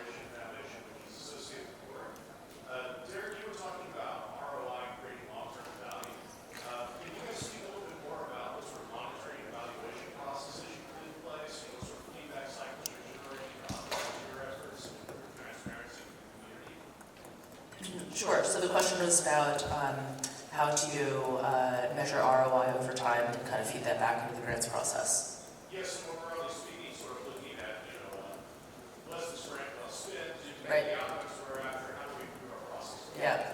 So, Yeah, management in a sense. Yeah. Yeah, it's a really good question, and it's something top of mind. I think first and foremost, I think it's just making sure that, like, we track what's going on in terms of every grantee's progress, if they're delivering on what they say.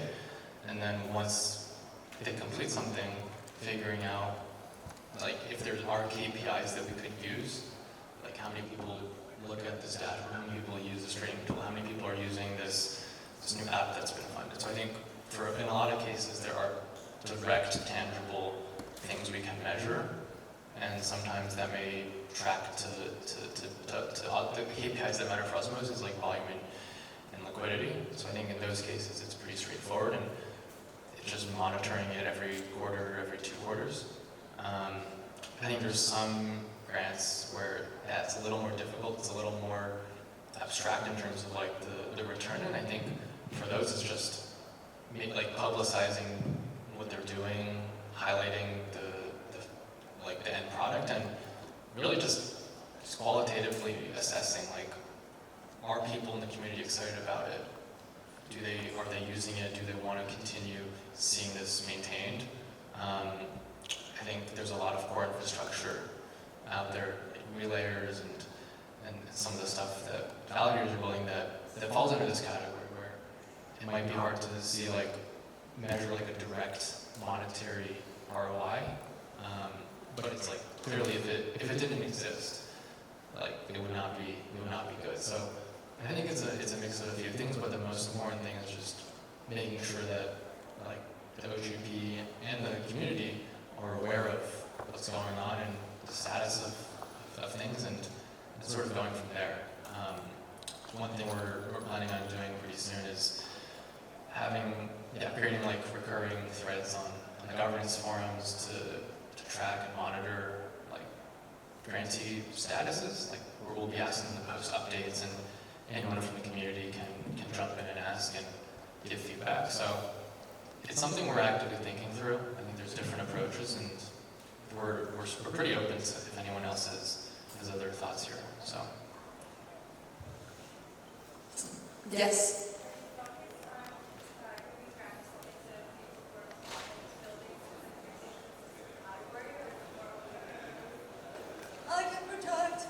But also, hi. Are you, what is kind of the scope of the grants that you're giving? Like, for example, I'm more on the creative side of things. Are you considering grants in those arenas as well, or is it more specific area of focus? I'd say we're pretty open to a variety of things. There's no, like, I'd say, we're pretty open. There's a lot of different ways, regardless of your background or skill sets, that you can add value. We have some focus areas, like, on our website that just, like, we work down and want to prioritize, but a lot of people apply, and a lot of people have been accepted for things that aren't already there, and sort of they've created by their own volition. So if there's ideas that you want to work on that you think are interesting, certainly would qualify. And then if I can also ask, what is like a really fun project that made you, like, smile or feel good when you saw the application? Take your time.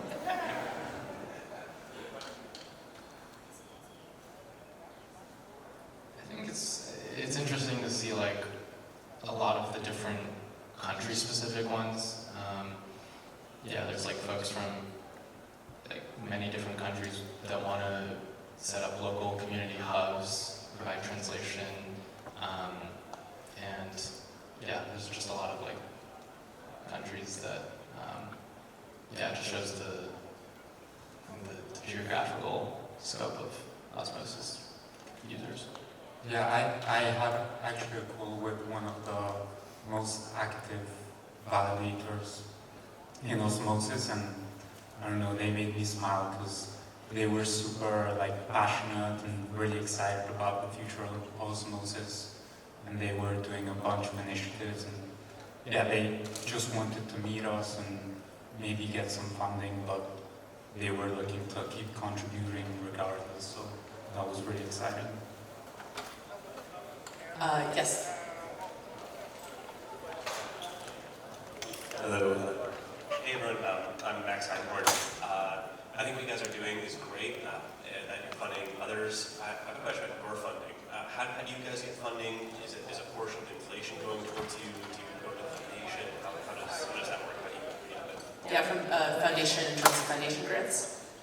Yeah, so I guess the Osmosis grant program is giving out grants. Like, how does the grant program get funded? The grant program actually is funded entirely through on-chain governance and to their proposals.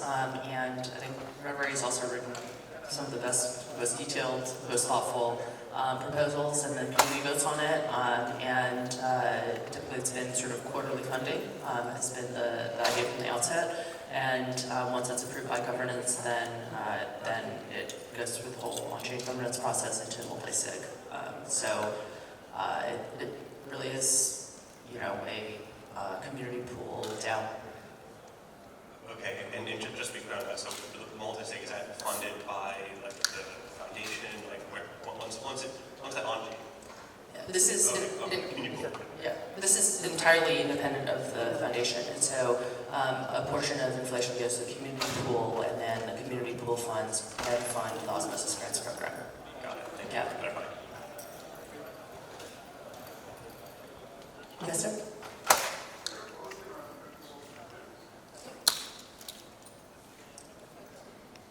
Sorry. I just want to ask, is there a policy around open sourcing projects? Do we always have to do that? Yeah, I think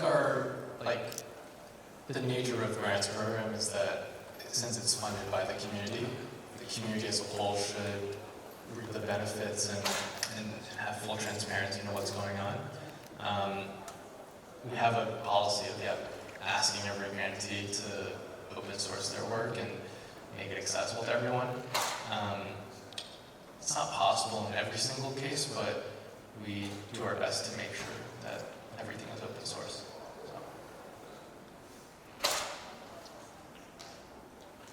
Any other questions, guys? So, yes, one more question?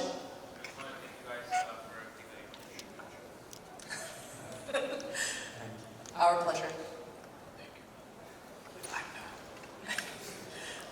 So actually, maybe we can take one more question here.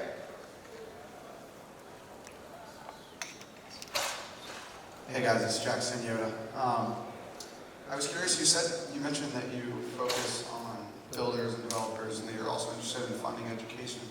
I was curious, where have you done that previously and kind of what portion of your grants go to education? Let's see, I know that the foundation we've delegated to Osmosis Academy, and that's for Cosmosm education.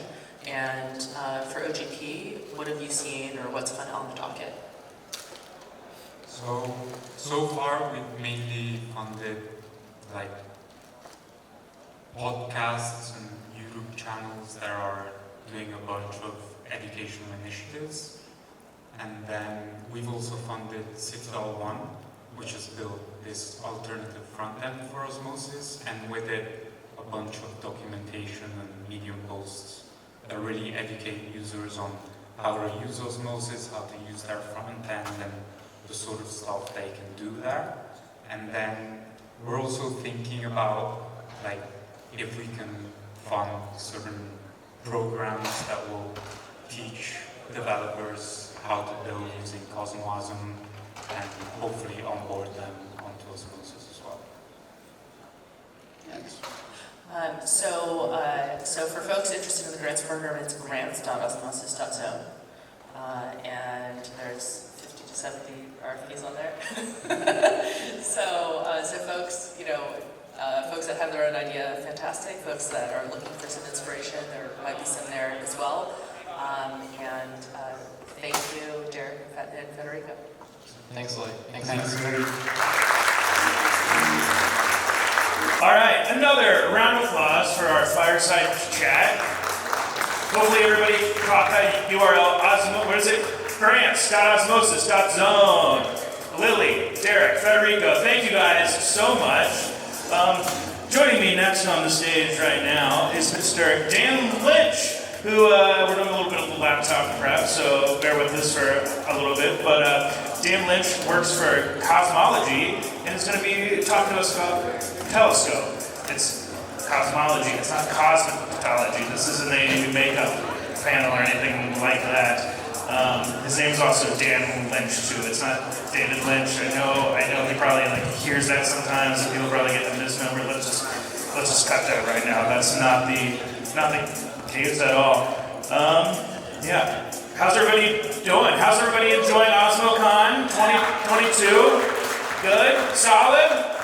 How's the food outside? Is there snacks outside yet? I know that we're having lunch here in I think 30 minutes. All right. Dan, are you ready to go? Are you ready to go, yes, Dan? Let's go. All right, a round of applause again for Mr. Dan Lynch. Hey, you guys. How's it going? Just curious, show of hands, have you guys heard of the Cosmos SDK? Yeah. Okay, that's pretty good. IBC? All right, cool. And developers in there? All right, cool. All right, sounds good. So Web3 tooling for the Cosmos, and thank you Osmosis for sponsoring all this development, and Cosmology, we're building the tools. I'll give you a bit about myself. I'm a builder, been focused on design and technology pretty much my whole life. Since 1990, using Mac computers, using ClearanceWorks and MacDraw. Built my first website in 1995. I started using command line to design the house. AutoCAD 10 back in the day, got raised in 1999. Got into procedural generation urban environments. Moved to Los Angeles, worked in visual effects, computer graphics. This was actually demonstrated at Pixar when we sold Houdini to their team for generating cities. Then I had this epiphany, decided to go to college, went to Berkeley, started working in electrical engineering and computer science, and built a bunch of cool projects. This was a Vim interface for doing 3D graphics, super fun.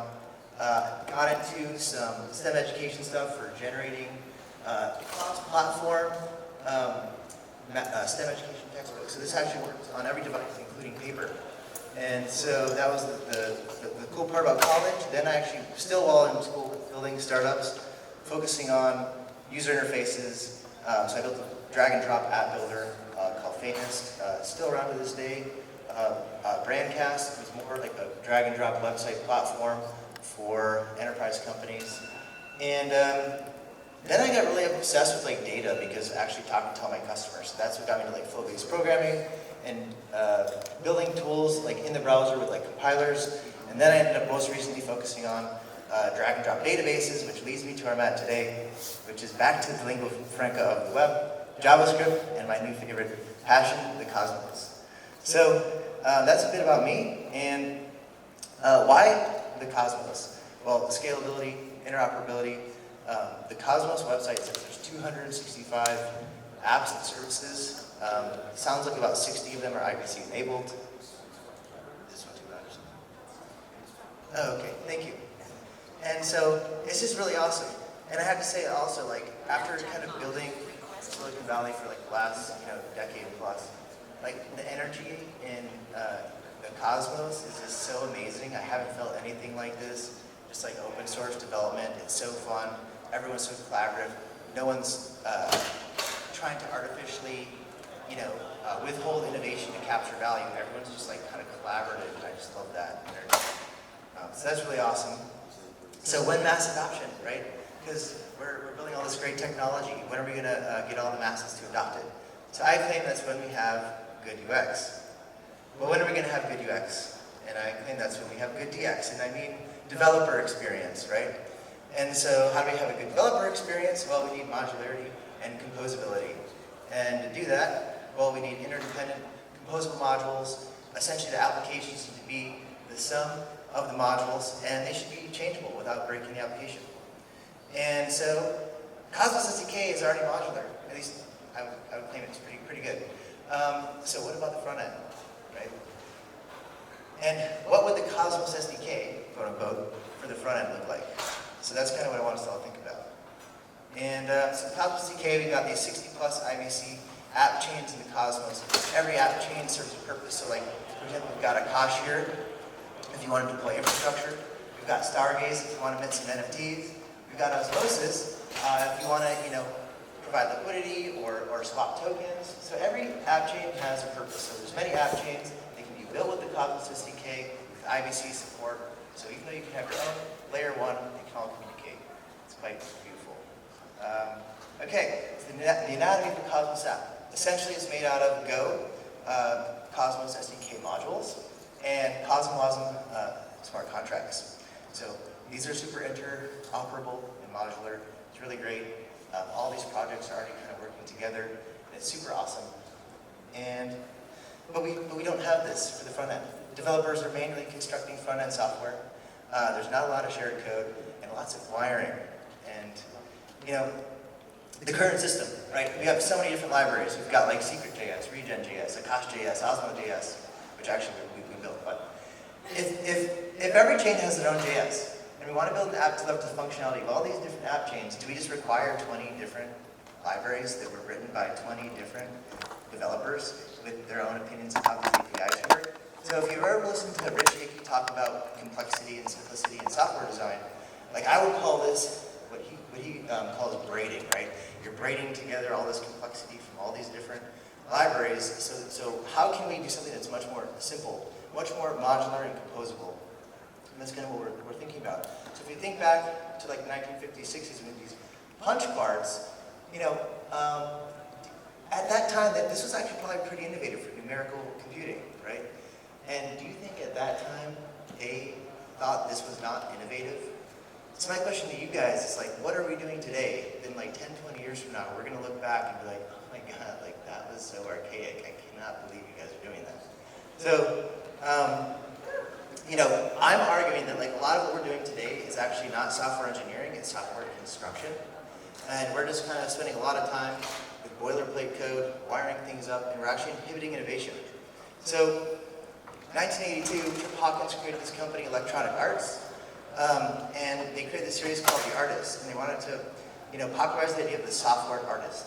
And the software artist wasn't concerned about like marketing and the business. They just got to immerse themselves in creating the best possible software experience without any inhibition. And on that note, like, imagine that we want to like let some artists create software.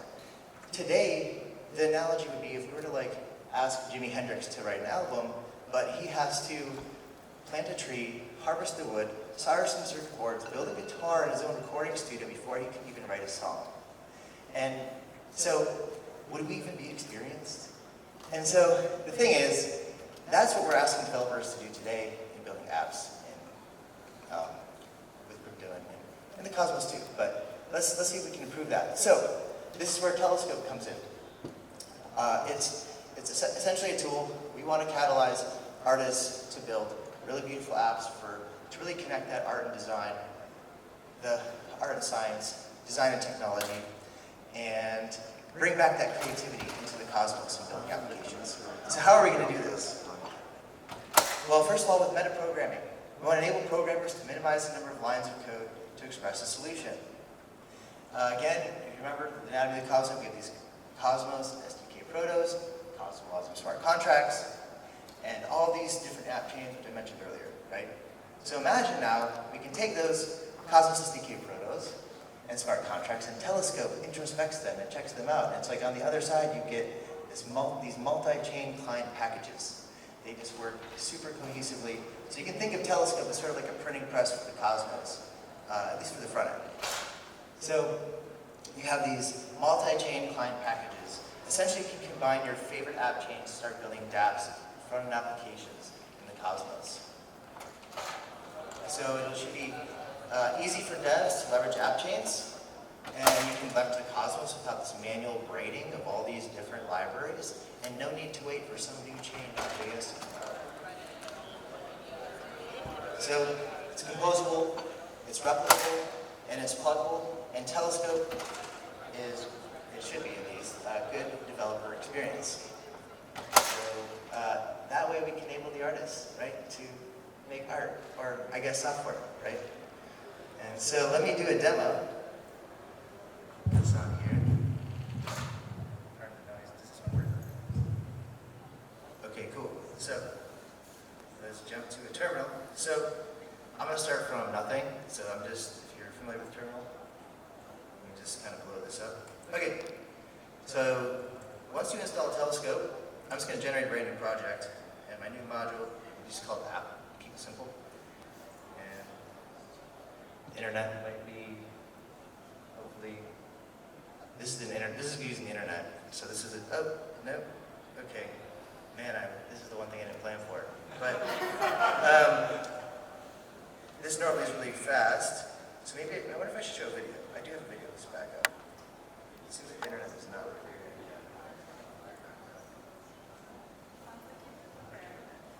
I connect to this guest one.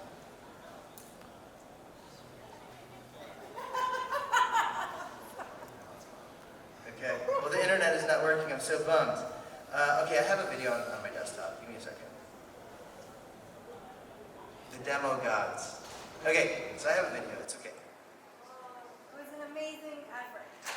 So the vision here is, okay, so essentially, okay, so quickly you can generate a brand new app, awesome app, you enter in your name, so essentially it just creates a brand new TypeScript package. We're going to create a ton of different templates. So we're going to make templates for Next.js, great React app, everything you can think of. Right now it's more about publishing kind of your own application. So here, we start off with very few files. And now we're going to do an install, right? We want to install Kosh, let's say, for working with services, Osmosis for swaps, IBC. Imagine I'm also installing Regen and Juno because I want to have a carbon negative DAO, and I also want to DAO and also buy carbon credits. So it installs all the packages, all the dependencies, right? And we've got this registry where we actually publish all the quota buffers, so we want to make this sort of organized place to store. Okay, cool, keep this quick. Organized place for all the quota buffs, and I'll kind of fast forward through this a bit. And essentially what we do is it kind of auto-generates this really nice TypeScript library with like autocomplete with all of your Osmosis modules, Juno modules, and we're also working with smart contracts as well. So for TypeScript, it just literally like auto-completes your way through everything that you can do with the application, and just literally seconds you have all these composable app chain functionality. So I'm actually going to offer, if anyone wants to come talk to me about a demo when the internet is working properly, and I'm going to just close this part, and then we're going to just go back to the slide deck. Let's go full screen. Okay. Sweet. Okay, so Telescope brings modularity, the modularity of the Cosmos, which already exists, to the front end. So user interface, I claim, is the key to mass adoption. So once we have all these like tools for kind of making interoperability for the functionality, right? Like the way I see Telescope is it's the glue between the user interface building and then the blockchain communication, right? Like we want to bring all these Web 2 developers into Web 3. They're just used to throwing JSON at a server. They're not used to like having to encode things, quota buffers, deal with media encoding, all these complicated things. We can just kind of like make that kind of go away metaphorically, and they can just focus on making user interfaces. So additionally, we'll also even make that easier by creating tooling. So here we have swap widgets that are very themable. So you have light theme, dark theme. You can also use your own brand. And you can imagine we can build all sorts of really great apps that will just automatically work with Osmosis, or if you want to mint NFTs on Stargaze, or maybe you want to buy carbon credits on Regen and build apps for this. So for the Cosmology DAO, for example, here's an example of the Cosmology DAO. We've got, people can swap to buy the Cosm tokens. We've got the ability to deploy UIs with Kosh. You can mint NFTs on Stargaze, and if you're in the Bad Kids Doge Club, it's a pretty tight community. Just gonna throw that out there. You guys can hook up. And buying carbon credits. And speaking of NFTs, at the party, come talk to me or Chango, because we're gonna do the Super Osmonauts NFT drop. And let's see, so here we go. Our aim is to create a great developer experience, because a great developer experience can enable Web 2 and front-end developers to enter the Cosmos and Web 3 more easily, and this will allow for a better user experience and thus greater adoption. So download these today, check these modules out, take a photo of this slide, hit me up, I'm happy to help you guys out. Last thing I just want to say is, I think this is one of the best communities I've ever seen or experienced in my life. You know, I think this is more than just a conference, this is a movement. And I've been so inspired with everyone that I've met, everyone I'm working with. And so let's just keep building together. Wag me.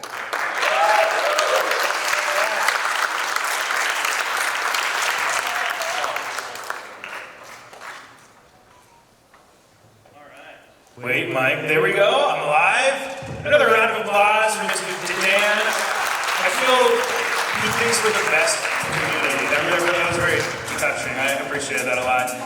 John, take it away. Hey everyone, so I work in partnerships at Osmosis, and I'm helping develop this NFT project. I also founded an NFT project on Arbitrum called Treasure. Yeah, so a little background on that. So before we came there, the daily volume on Arbitrum was about $800 a day. And we got it up to, by January, 2 months after launch, it was the second biggest NFT marketplace in the world. And we were doing 10% of OpenSea's volume with 2 collections. And those had a 20 ETH floor and a 6 ETH floor. Our token, which we gave away for free, had gone up to $1 billion in valuation with $300 million in the treasury. And now Treasure, which I still help out as a strategic advisor, has done $500 million in total volume. And we bought a AAA game studio to start building games in-house. So the whole Treasure experience I want to help recreate in Osmosis, because it was based on a very specific thesis that blockchains need to feel like homes to users in order for the community to grow in a viral way. So I'm going to talk about the WosmoNFTs that we're building, but before we do that, I'm just going to give a quick overview about what I think about this happening in NFTs right now and what we should try and learn about it even in a DeFi context. So here we go. So overview of PFPs, like why did this mania happen and what does Cosmos need to learn about it? So most of the time when people talk about NFTs, they're talking about specific value propositions. There's the Veblen good thesis, which is as the price goes up, demand goes up because it's a status symbol, and that was what Punks and then Bored Ape ascended to that level. And we see things like the community value of a PFP. So, there's the intrinsic qualitative value of I like to feel like I belong somewhere. And then there's the utilitarian value. You see with successful NFTs like Moonbirds that promise access to a professional network. And then there's just self-expression, which doesn't have anything to do with the community. It's just this is who I am in this image and how I represent myself to the world. So all this is happening was about signaling identity. The question was why would it happen on Ethereum or Solana as opposed to Cosmos? And my opinion is that the value of a single network is extremely important because it recreates the feeling of home and allows a community to actually grow. So most of the time when people talk about why Ethereum is winning, they talk about it in terms of like composability. Since everything is on the network, these protocols can be interconnected. But Cosmos, we're seeing that the interchain vision actually allows composability too, so that could be the reason. Moneyness is another reason why people say that ETH is winning, but things like Atom, which because of the fiat on-ramps functions like money and UST, Cosmos also has that. But what Cosmos lacks, in my opinion, is a coherent identity, a persistent identity network. So on Ethereum, you have your ENS that describes who you are. All of your NFTs represent your person. And so getting a user to move away from that network is very, very difficult. And now we've seen things like Solana now has a competing NFT ecosystem with brand new users. These were all first-time crypto users based on research. And at Arbitrum, we were able to recreate that with mostly new users as well. So the idea of self-sovereign chains is incomplete because like Veblen, who said that people don't actually just want money, they want status, we're seeing now that consumers want the ability to feel like they're at home in a community. So if we just pitch these things as products that people use, there's no identity network sitting above it that'll allow Cosmos to rival Ethereum on what they do extremely well. So I think that we should learn from gamers. This right here is a Steam profile, and this is like the first example of how you create like an individual allowed to express their identity over time. So all the things they've done, their accomplishments, their affiliations. That form of self-expression allows the network to continue to exist even within inferior products, because it's very hard for an individual to want to move away from something where they can express themselves this fully. So we have to move beyond the Veblen good zero-sum status games and think about how do we recreate something like this on Cosmos, which are a bunch of self-sovereign chains and products, and find something that sits on top of it that rivals Ethereum's identity network. And so at Osmosis, we're going to try and learn from gamers, and it's just in my opinion, DeFi was a video game, and what we saw happening there was actually very similar to what's been happening in Steam. It was sort of entertainment finance. So Osmosis is working on a product right now called WosmoNFTs.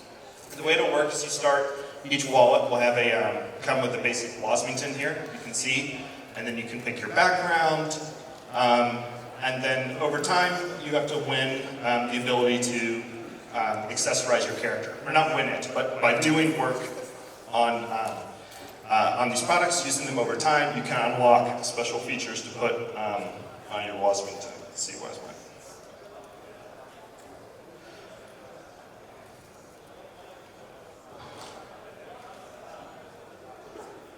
Anyway, so the buttons aren't working here, but there it goes. So you can, depending on if you LP'd in a certain pool, or you got a certain airdrop, this is a way that we can keep the community engaged with new events that are happening, and then over time, more accessories build up. Like on Ethereum, it's very difficult to convince someone who's that attached to their ENS address to move to a new network. We can start recreating this here with the WosmoNFTs. So we'll build out stats over time that demonstrate how much the users use the platform. And in my opinion, this will be like the first thing happening in Cosmos where one chain has really elevated itself to the level of where it provides like the identity that will organize the rest of the chains. The Cosmos Hub vision, in my opinion, is not an official perspective of Osmosis. It's more focused on builders and developers. It doesn't really think about consumers want to have a coherent, integrated experience. And Osmosis will try and provide that for the entirety of Cosmos. So yes, this is the product we're going to be rolling out with really soon. If y'all have any suggestions, please let me know, and I can answer any questions y'all have.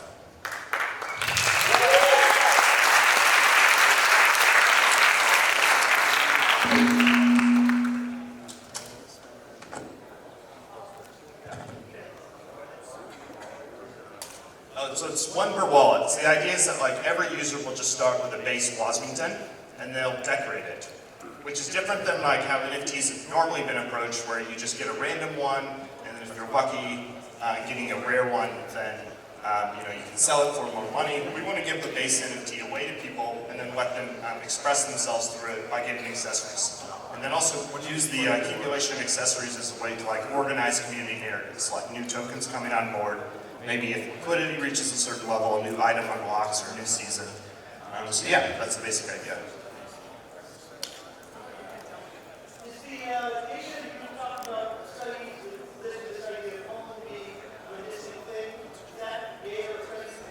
No, that's just my opinion on what's been happening in NFTs.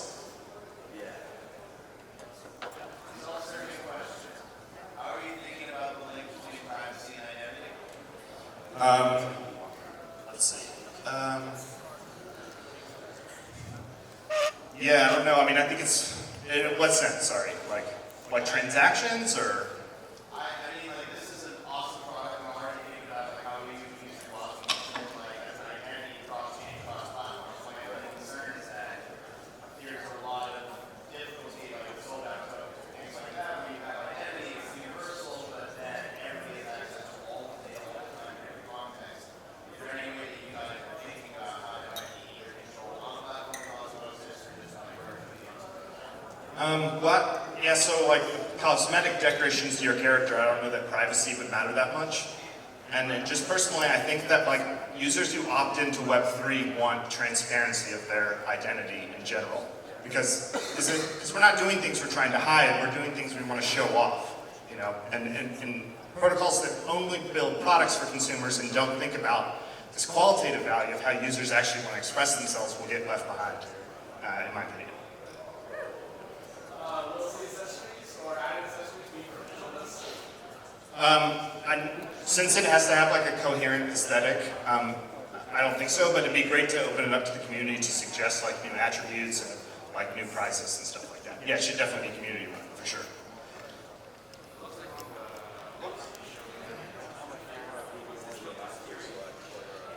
No, this will be on Keplr.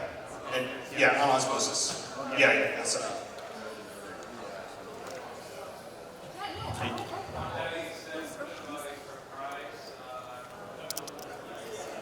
The surprise giveaway? No, I think you just made that up. I'm not. We'll get something together for sure.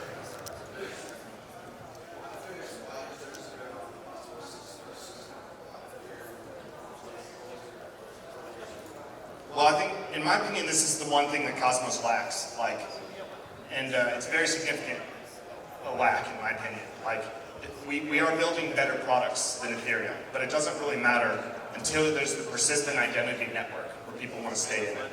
And so Cosmos is superior technology, superior products in a lot of ways. And I think something like an AMM is really home base for like a user before they spread out into the rest of the Cosmos. So this is a great place to start building that identity network.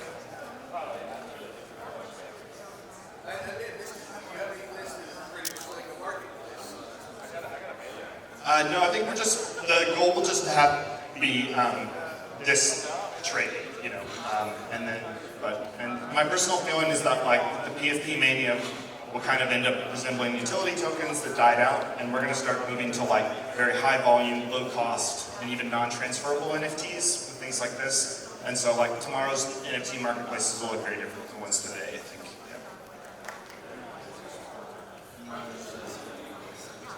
Yeah. Yes. Mm-hmm. Yeah. Sorry, what's that? Oh, yes. Yeah, sorry, I should have mentioned this. So all the accessories are 721 tokens. So you can trade them just like anything else, but you know, it provides more like animated experience than trading them, you know, other kind of token. Does that exist? Can you say a few words about In creating what? I'm actually not too familiar with those standards. I'm not a developer, just working growth, so stumped me. Yep. Yes. Yeah, exactly. So the goal would be that you don't actually, you're not trying to flip the NFT you get by default. If you sell your accessory, it's something you acquired through work and time spent on the platform rather than walking the draw. Yeah.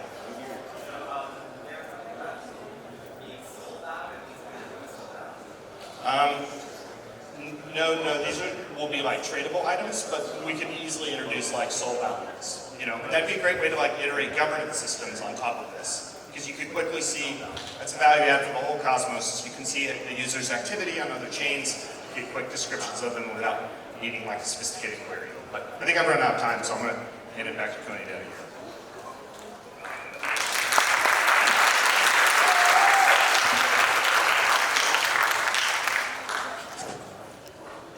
All right, another applause for Mr. John Patten. So, bringing up on stage, from Stargaze, Shane Vitarana. Shane, welcome to the Osmocon stage. Fun fact, me and Shane both have personalized StarCode NFTs. He's probably hating that I'm using that as a way to describe him, but Shane, take it away. Awesome, thank you, man. All right, actually speaking of star toads, I'm actually surprised it's not doing better on Stargaze. I feel like it's a hidden collection that is still kind of, a bit of a sleeper there.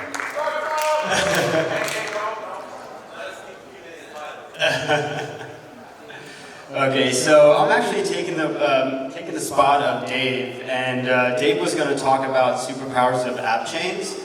And a lot of people ask me why Stargaze is an an app chain. So if he was speaking, there'll probably be a lot of overlap with what we're talking about. All right, so where's my clicker?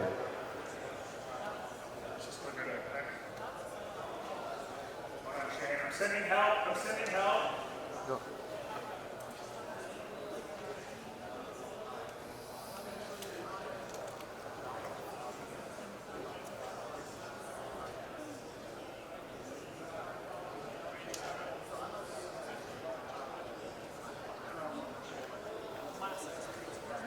All right, so governance is a major part of every chain, so let's start talking about that.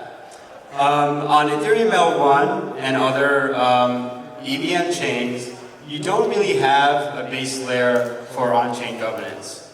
You kind of have this like rough offline governance. Usually it kind of ends up looking like this. And in that purple box at the top is really where you have protocols and you have these DAOs that kind of govern these protocols. So Cosmos figured that they can kind of improve on this model. And in Cosmos you have governance at the base layer, right? But if you're building a generalized chain in Cosmos, then you also kind of have these DAOs and you have these apps. And you kind of have this kind of like two-tiered governance system. But oftentimes, you kind of end up with this misalignment because the governance of the DAO might not really align with the governance of the chain. Now, when you have an app chain, you don't really have this problem.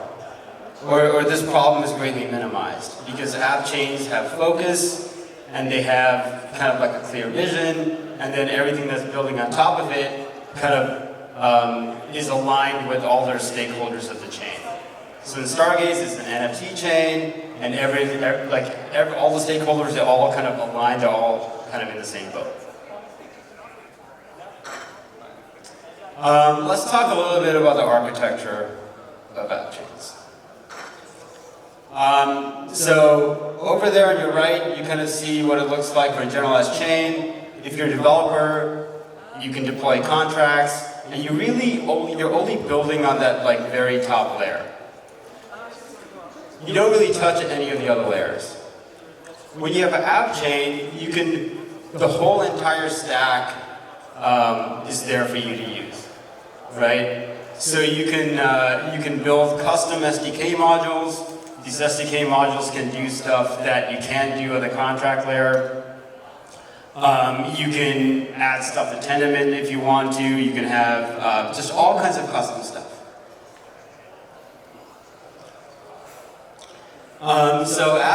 With app chains, you really kind of get the best of both worlds. You can have rapid development in CosmWasm and Rust. You can deploy the contracts easily on the chain. You don't have to do an upgrade for the chain for that. And these contracts can interact with SDK modules for custom logic. And this is really kind of where the magic happens in app chains. So let's talk a little bit about some of the features that Stargaze is building as an app chain. Fairburn. Fairburn is the fee mechanism that we have. It's loosely inspired by EIP 1559. And the way it works is that anytime there's any kind of fee, half of it is burned and the other half go to stakers. So this way, Stargaze actually has zero gas, but it does have fair burn for specific actions, like if you launch a collection, if you mint an NFT, and you trade an NFT. There's a developer incentive that's also built into Fairburn. So let's say you're a third-party developer, you build a custom contract. Let's say you want to make a new type of minter. Let's say, like right now, the minting is based on a fixed price. If you're a creator, you put a fixed price. You can build like a Dutch auction minter, let's say. And as a developer, you get a cut of that burn amount. And this is live, this is on mainnet right now. So if you're a builder, you can start building on Stargaze and earn a cut of the fees. Another kind of interesting thing that you can build that we're working on is a random beacon SDK module. So randomness is kind of a thing that a lot of NFT projects need. If you're building something like art blocks, like FX hash, you need a source of randomness for random minting. If you build this as a Cosmology contract, it's very expensive because you have to get the randomness from a source like DRAND, and you get to verify the signature, and it's very expensive to build it as a contract. You can use IBC, so you can use like band protocol. So you can talk to band protocol and get the source of randomness from there. But this is slow because it takes at least like 3 blocks. So you have to submit a transaction to the chain, Relayer has to pick that up, send it to the other chain, get the randomness, send it back. So that kind of takes the time. But you can build it as an SDK module. And this is much faster, it's native, it's the cheapest option. Another thing we're kind of exploring in the very early stages is NFT staking, right? I'm not talking about proof of stake staking, like native staking, that works great.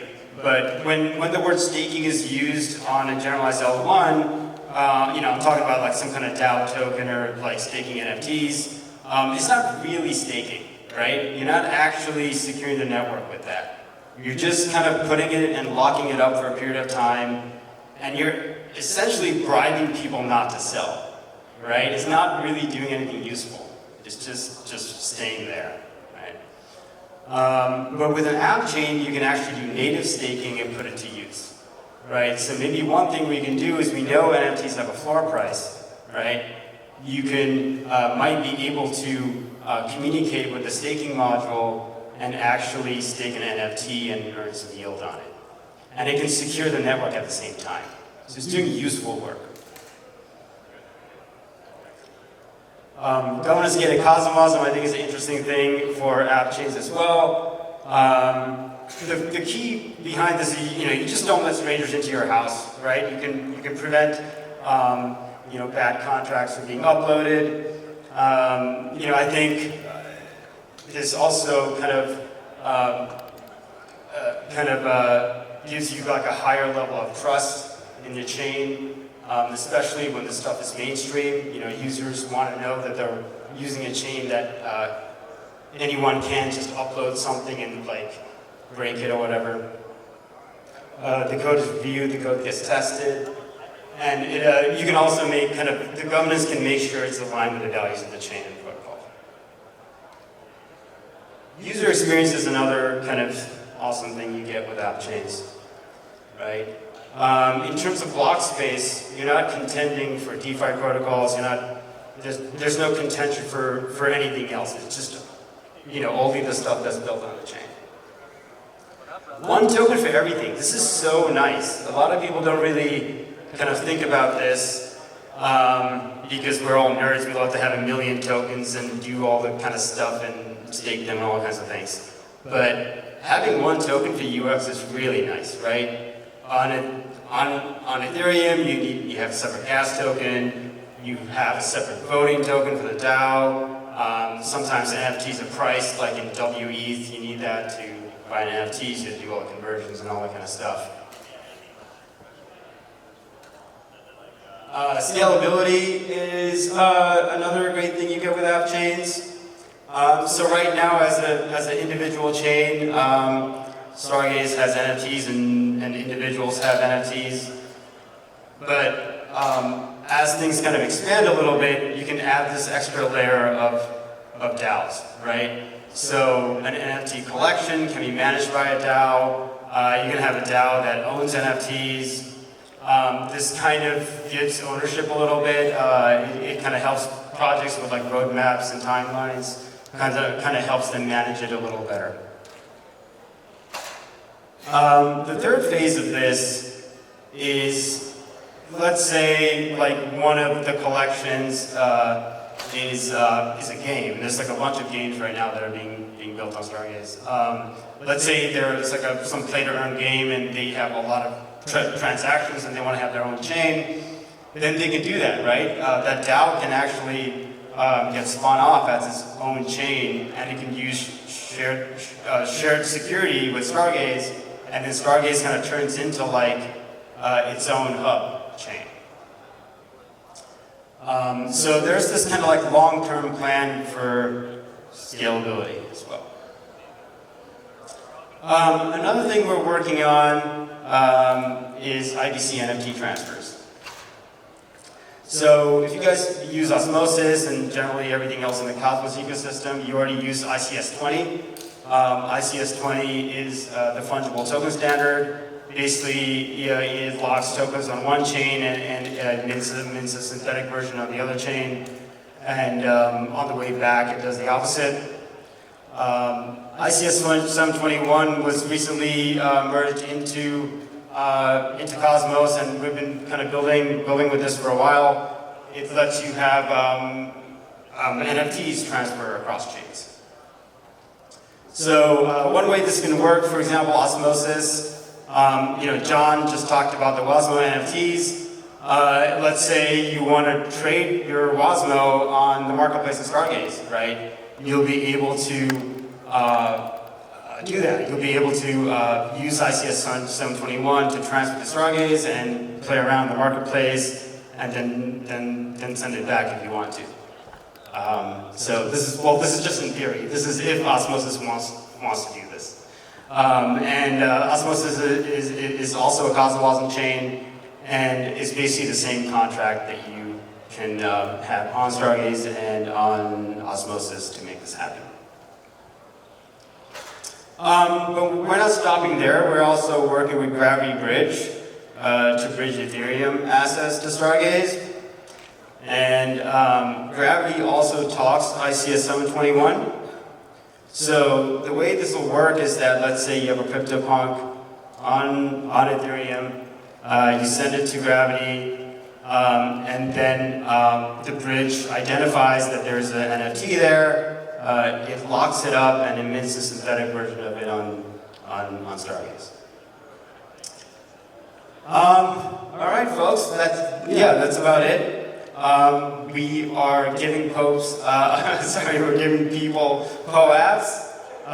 Come stop by our booth and sign up, and we'll send you this gorgeous NFT. Follow us on social media at stargaze.zone, and come check out our Discord. Thank you.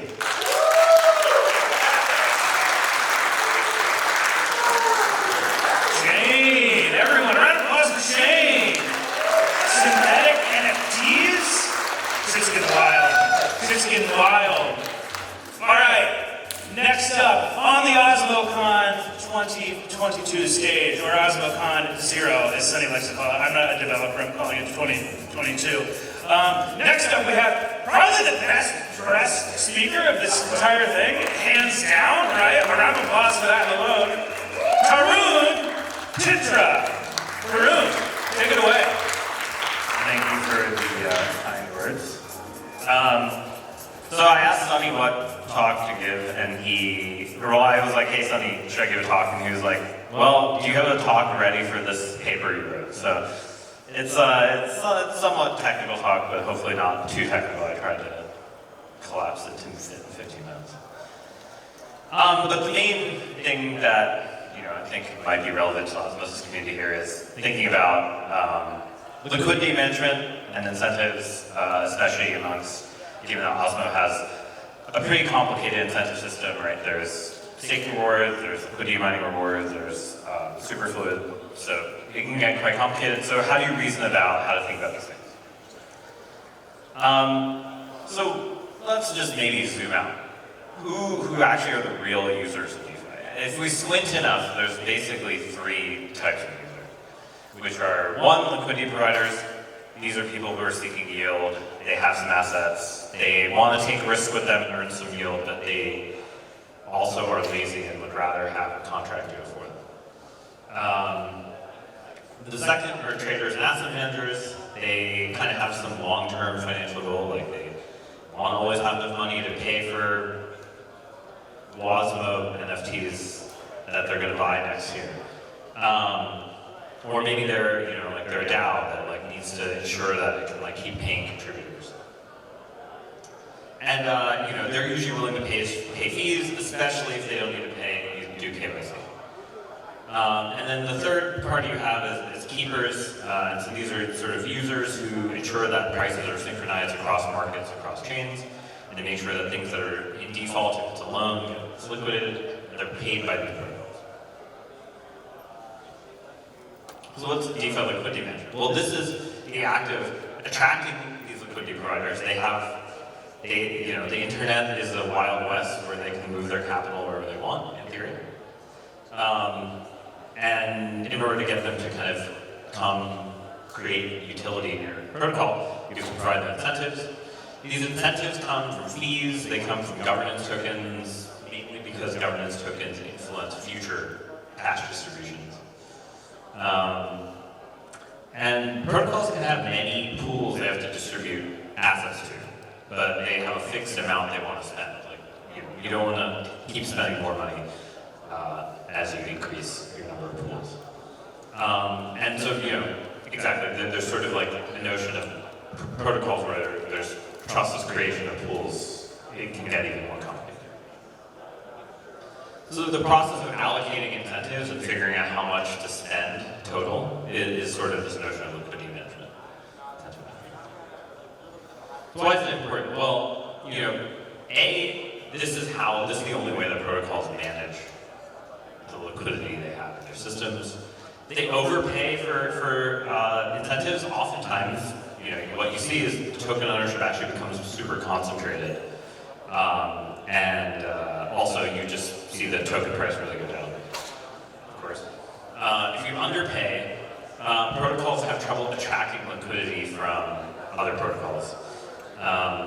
And this basically means that your utility that you're providing, all three of these user types you need to take care of, doesn't actually get maximized. So this can lead to sort of activist investment where you have like one protocol trying to take over another. And so in Ethereum, we've seen a lot of this type of stuff happen, like Convex Finance, Aura, AURA Finance is about to do the same thing to Balancer. And so, there's a lot of precedent for actually seeing what happens if you don't actually optimize your liquidity. There can be a third-party protocol that actually starts trying to optimize that and then exercises governance control. Which, I think in the Cosmos ecosystem, people love sovereignty, so I would imagine you don't like that. Another thing is protocols die, and I put die in quotation marks without incentives when other protocols analyze their users. It's crypto enough, and nothing really dies and goes to 0, 0. It's always 10 to the minus 19. But, So why is this hard? First of all, you have hundreds or thousands of pools you have to incentivize, which can become expensive.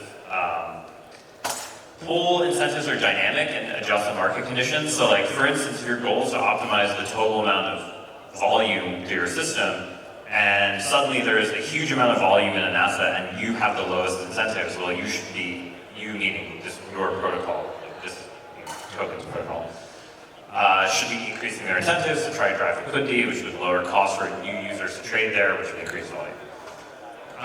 Another thing is these incentives interact with each other and can cause feedback loops.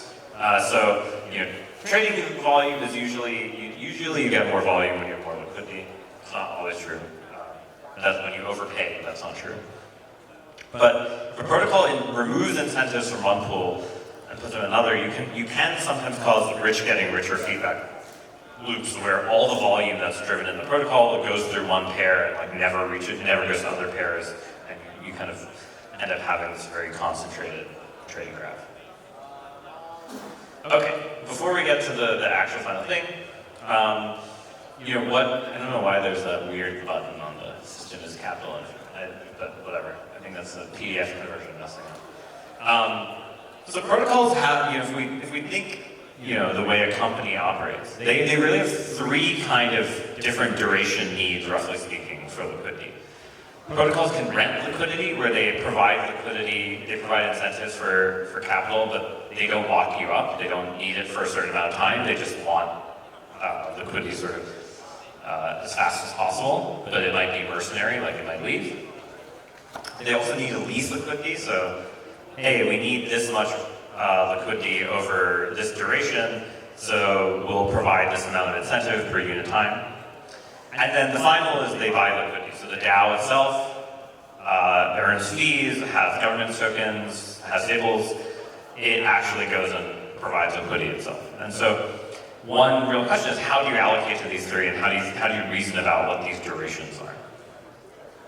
So the first protocol, really to do this was Olympus DAO, and ignored kind of the 5 million% staking yield nonsense. Like that was all marketing. The actual thing that made sure that Olympus didn't crash like Luna is really the fact that they had these bonds, which locked people up for a long time, but people were able to redeem slowly. They weren't lockup that you couldn't redeem from. And so these bonds basically allow a protocol to optimize how much they're buying, renting, and leasing liquidity effectively. So then this begs the question of is there a way to automate this? Is there something that these bond mechanisms get correctly, that you can learn some lessons from? And so, the idea is to think of it, again, sorry, the PDF conversion really messed up all the symbols, but you can think of it as there is a sort of optimization problem you're solving, which is I have an amount of inflation per unit time, I have a bunch of capital pools, and I have some sort of metrics which I care about, trading volume, fees, whatever, amount of, how much Osmo is staked could also be one, for instance. And so you add an incentive at a unit time, you observe how it does, and then based on that you re-optimize what the allocation is and how much inflation you create. So, the goal is really to try to, in sort of an online fashion, figure out how to optimize these things. And these bond mechanisms actually are sort of the first things that we've seen in DeFi that actually do that. But, you can think of it from, if you maybe think in a classical sort of engineering control class, there's a lot of ways that this looks sort of like a feedback controller, something that, you see that in sort of engineering systems where you have some real life data, you have something that responds to that data, then you see what the response is, and then you, based on that, you adjust an action you use. So robot actuators do this, airplane autopilot, all of these types of things are formulated this way. And so, one question is, if you can formulate it this way, can you actually say something about how well these systems work? And so one difference is I think in this research, basically what we did is we showed that what the own bond system is doing actually looks a lot like classical optimal control, which basically is what people use for high precision workloads where you have to have something autonomously adjust itself. Usually used in things like satellites, autopilot, and it's a little different than reinforcement learning because it has sort of more strong guarantees. Long story short, again, sorry, the PDF conversion really destroyed this. There's a way to compute this, there's some algorithm for computing it. It's usually really hard, but there's kind of some sub-cases that are easy, like this thing called an LQR. And it turns out the OHM system actually maps exactly to an LQR. They just used really weird coordinates, and you could never realize it was actually this system. So basically, the first thing this paper showed is effectively, if you do a coordinate transform, OHM's system is this linear quadratic regulator, which is this thing that's been studied for hundreds of years, probably 150. Yeah, thanks. One important piece of this is that means that you have a ton of tools for analyzing when these systems don't work that people have been studying since Gauss, so 1860s.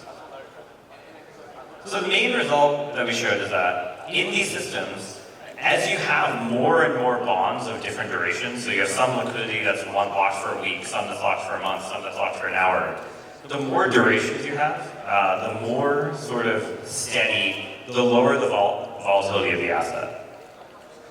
And basically what this says is like, as long as you can provide people different, your DAO is able to provide liquidity at different durations, and it can incentivize those different durations accordingly, kind of like a yield curve. You basically actually increase how you can reduce the volatility of the price of the asset. And sort of there's some sort of rationale for how that works, but one thing is, while this is good, this is sort of like trading off this sort of like mean and variance of the price process based on the incentives. In reality, you do want to add constraints. So you might say, like, I want to bound how much inflation I'm willing to pay per day. I don't want any one pool to have more than a certain amount of liquidity. I want to make sure all pools get some incentives. And when you do those things, you can't solve this exactly. You can solve it numerically, but yeah. The main point is that these incentive systems are, as DeFi gets more complicated, are actually getting more autonomous in some ways. Like, we started with like DeFi summer of like pay 5 million% to everyone, but of course 5 million% was never realized because people that only happened for maybe an hour. But now people are realizing that hey, actually there are these kind of interesting sort of continuous mechanisms you can use, and I think Sunny was like, hey, I'm thinking about using this a lot, so.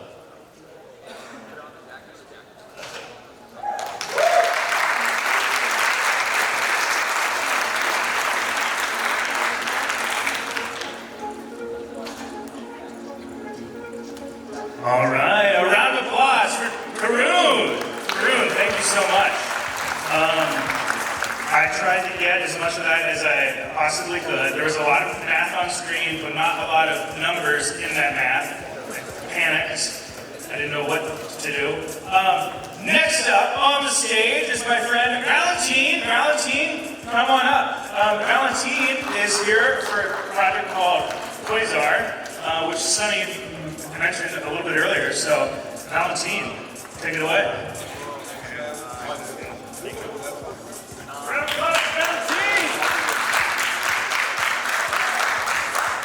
Hi everyone, it's great to be on stage, and this is actually a pretty special week for us as well because we are finally coming out of a super long stealth phase of 8 months. We've had some... Think it doesn't work? There we go. Alright, we had some big successes this week. We have our internal testnet live. We've had the first fundraise finally closed. There's going to be more announcements on that coming soon. And we also are co-developing IBC queries, which is something the entire ecosystem needs together with strength of interest in the Interchain accounts. However, I want to start off with kind of explaining what the philosophy behind our product is before I really go into the product really early. So, as most of you guys, in the beginning, we all kind of went in for the money, didn't really understand what technology was about. Very quickly went into, wait a minute, this is actually revolutionary, we can really do something with this, and build decentralized products that are revolutionist. We want to tell everyone about that. We go around our friend groups and we tell them, you should care about this, it's really cool, this is the future. And then we realized that they all have the same questions and have no idea what's going on. So I got to the point that I want to build for those people. And the questions that I have gotten, that most of you have probably gotten, are, okay, why should I even care? I don't understand, I can buy stocks on Robinhood, why is this decentralized stuff interesting for me?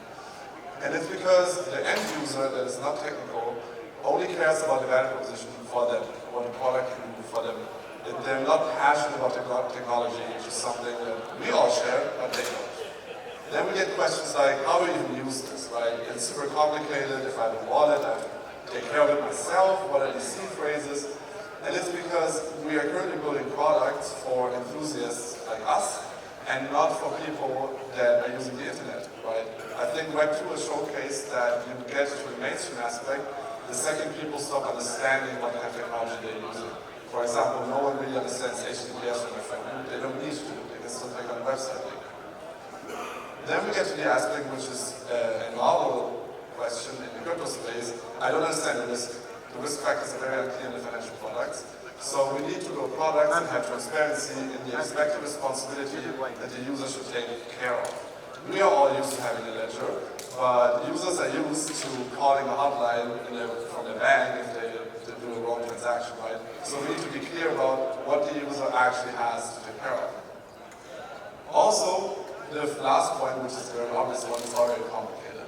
If we look at products like Keplr Finance, I think that apart from maybe 10,000 people globally, no one really feels comfortable using it. It's not a product built for a true decentralized group and community. So, I want to showcase that there's a very clear aspect when it comes to how much trust do you delegate to the platform you're using, and how little do you delegate to the platform you're using, and then how easy is the platform to use.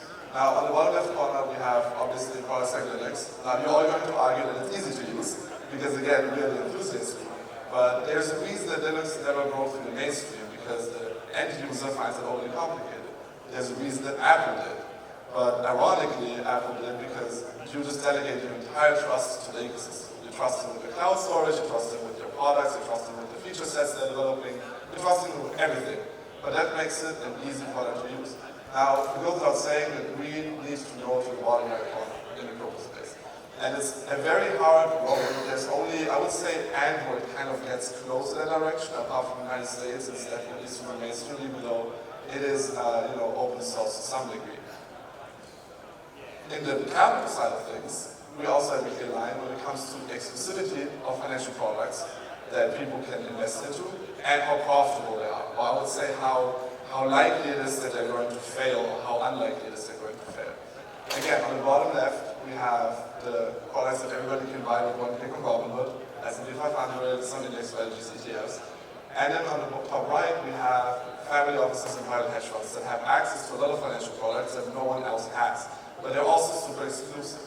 And the reason that they want exclusivity is because if you have a group of people that know what they're doing, they want to do it for a big amount of capital. They want to have a direct upside in the work they put in. So we need, again, to be on the bottom right corner. And we need to build products in the DeFi space that are sustainable and expert-driven in the strategies they're following. So we have active management aspects of people that actually have the expertise to run them. It needs to be incredibly intuitive for the end user to use, otherwise they're just not going to onboard. And it needs to be beneficial for the ecosystem and the capital flow within the ecosystem, especially in Cosmos, given how fragmented capital really is. Now, bottom left we have your finance, which covers two of the aspects, but it's not really intuitive to use, at least not for people, again, that have been in DeFi for quite some time. On the top you have grayscale funds, so the ETFs, right? It's very easy for users to buy it, it's like any other stock they buy. And it is a sustainable execution strategy, but there's absolutely no benefit for the DeFi space.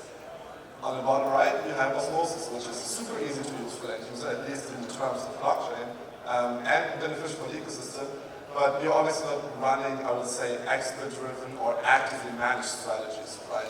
So we are trying to be the middle point. That is what we're trying to achieve with Quasar. So to get to that point, we need to create a symbiosis of the players that are going to be the groups of people that are going to use DeFi in the future. The right side, we obviously already have. We have the degens, right, the Discord shitposters, the Twitter thread readers. We have the people that are really in the DeFi space. They know what they're doing, and we have people among them that spend a lot of time developing strategies for profitability. On the left-hand side, we have the people that we want to get to. We have the non-DeFi investors. We have the people that have never really touched crypto. Maybe they have $20 worth of Bitcoin and Coinbase. And what they can do for the ecosystem is provide capital that is stable, because they're not trading in high volumes, and they're generally value investors, which means that they're comfortable with a longer time frame. So the left group can offer predictability, low maintenance, and also stakeholder real decentralized capital for the right group, whereas the right group can offer the expertise, the opportunities, and the active management of the opportunities in the space that we have to offer. And that is why we've designed the Quasar app chain that is going to launch in 2 to 3 months.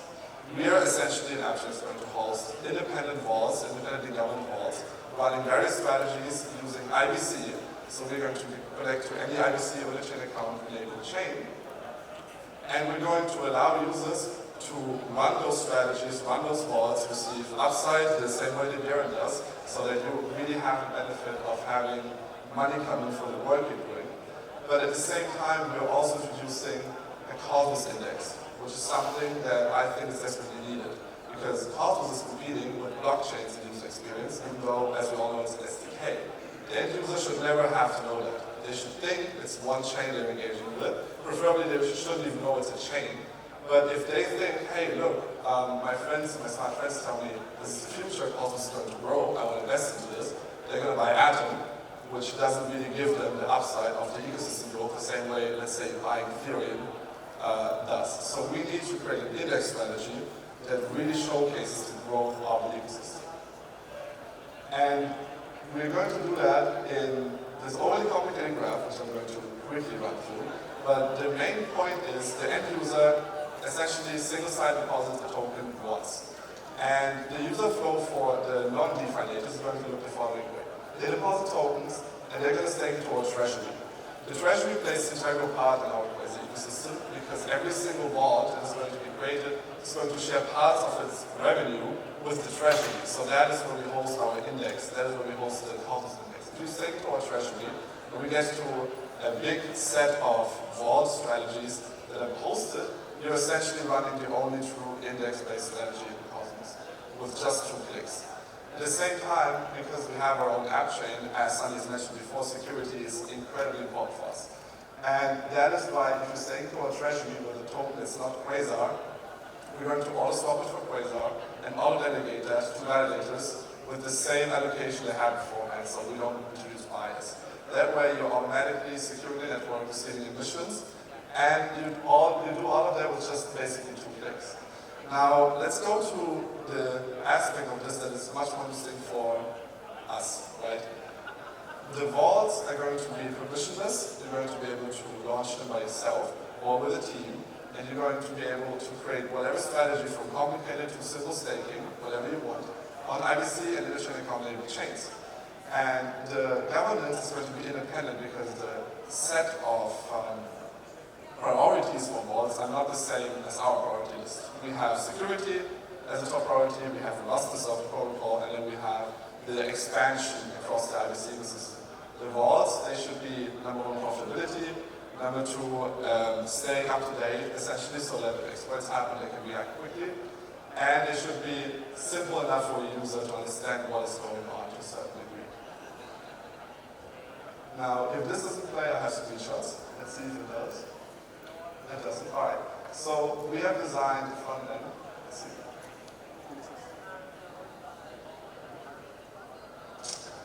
All right, there we go. So we have designed the front end to be essentially, people don't really realize it's a blockchain, because they shouldn't. They really shouldn't care that they're engaging with the system with a novel Web3 protocol. They should think, oh look, this is an easy platform to invest into. With the integration of Keplr wallet as well, as we all know, kind of one of the best wallets available in crypto. We're going to get to a seamless user experience that's going to, in the future, get to a point where we can even have a fiat on-ramp, and then users really don't feel anything of the growing pace that we all had to feel managing all of these assets by ourselves. We have an easy user interface again. We have the different treasury and also the different vaults that are going to be showcased all in a pretty easy manner. This might not be very attractive for you because you don't see enough information, but that is kind of the goal. That we can essentially show this product to our parents and feel like they could invest into this. And when it comes to users like our parents, there's also the aspect where Sunny mentioned it in the beginning, insurance. So we're in conversation with a couple of insurance vehicles in the Cosmos ecosystem to make sure that if there's an export happening, user funds can be recovered, even if that eats into the yield. And I should stress this, that we're never going to be home of the highest yield. That's just not the product we're building. We're building a product for sustainable yield. We're building a product that's going to have the profits of a growing ecosystem, and we're going to allow users to invest into that simply and securely, and we're not going to just pump and dump whatever new liquidity pool comes to osmosis. Now, that is a good presentation. If any one of you knows expanding our team from 7 to around 10 people. We're also looking for a senior DevOps person, and we're looking for an internal auditor or risk manager for supporting the future vaults that are going to be built in our ecosystem.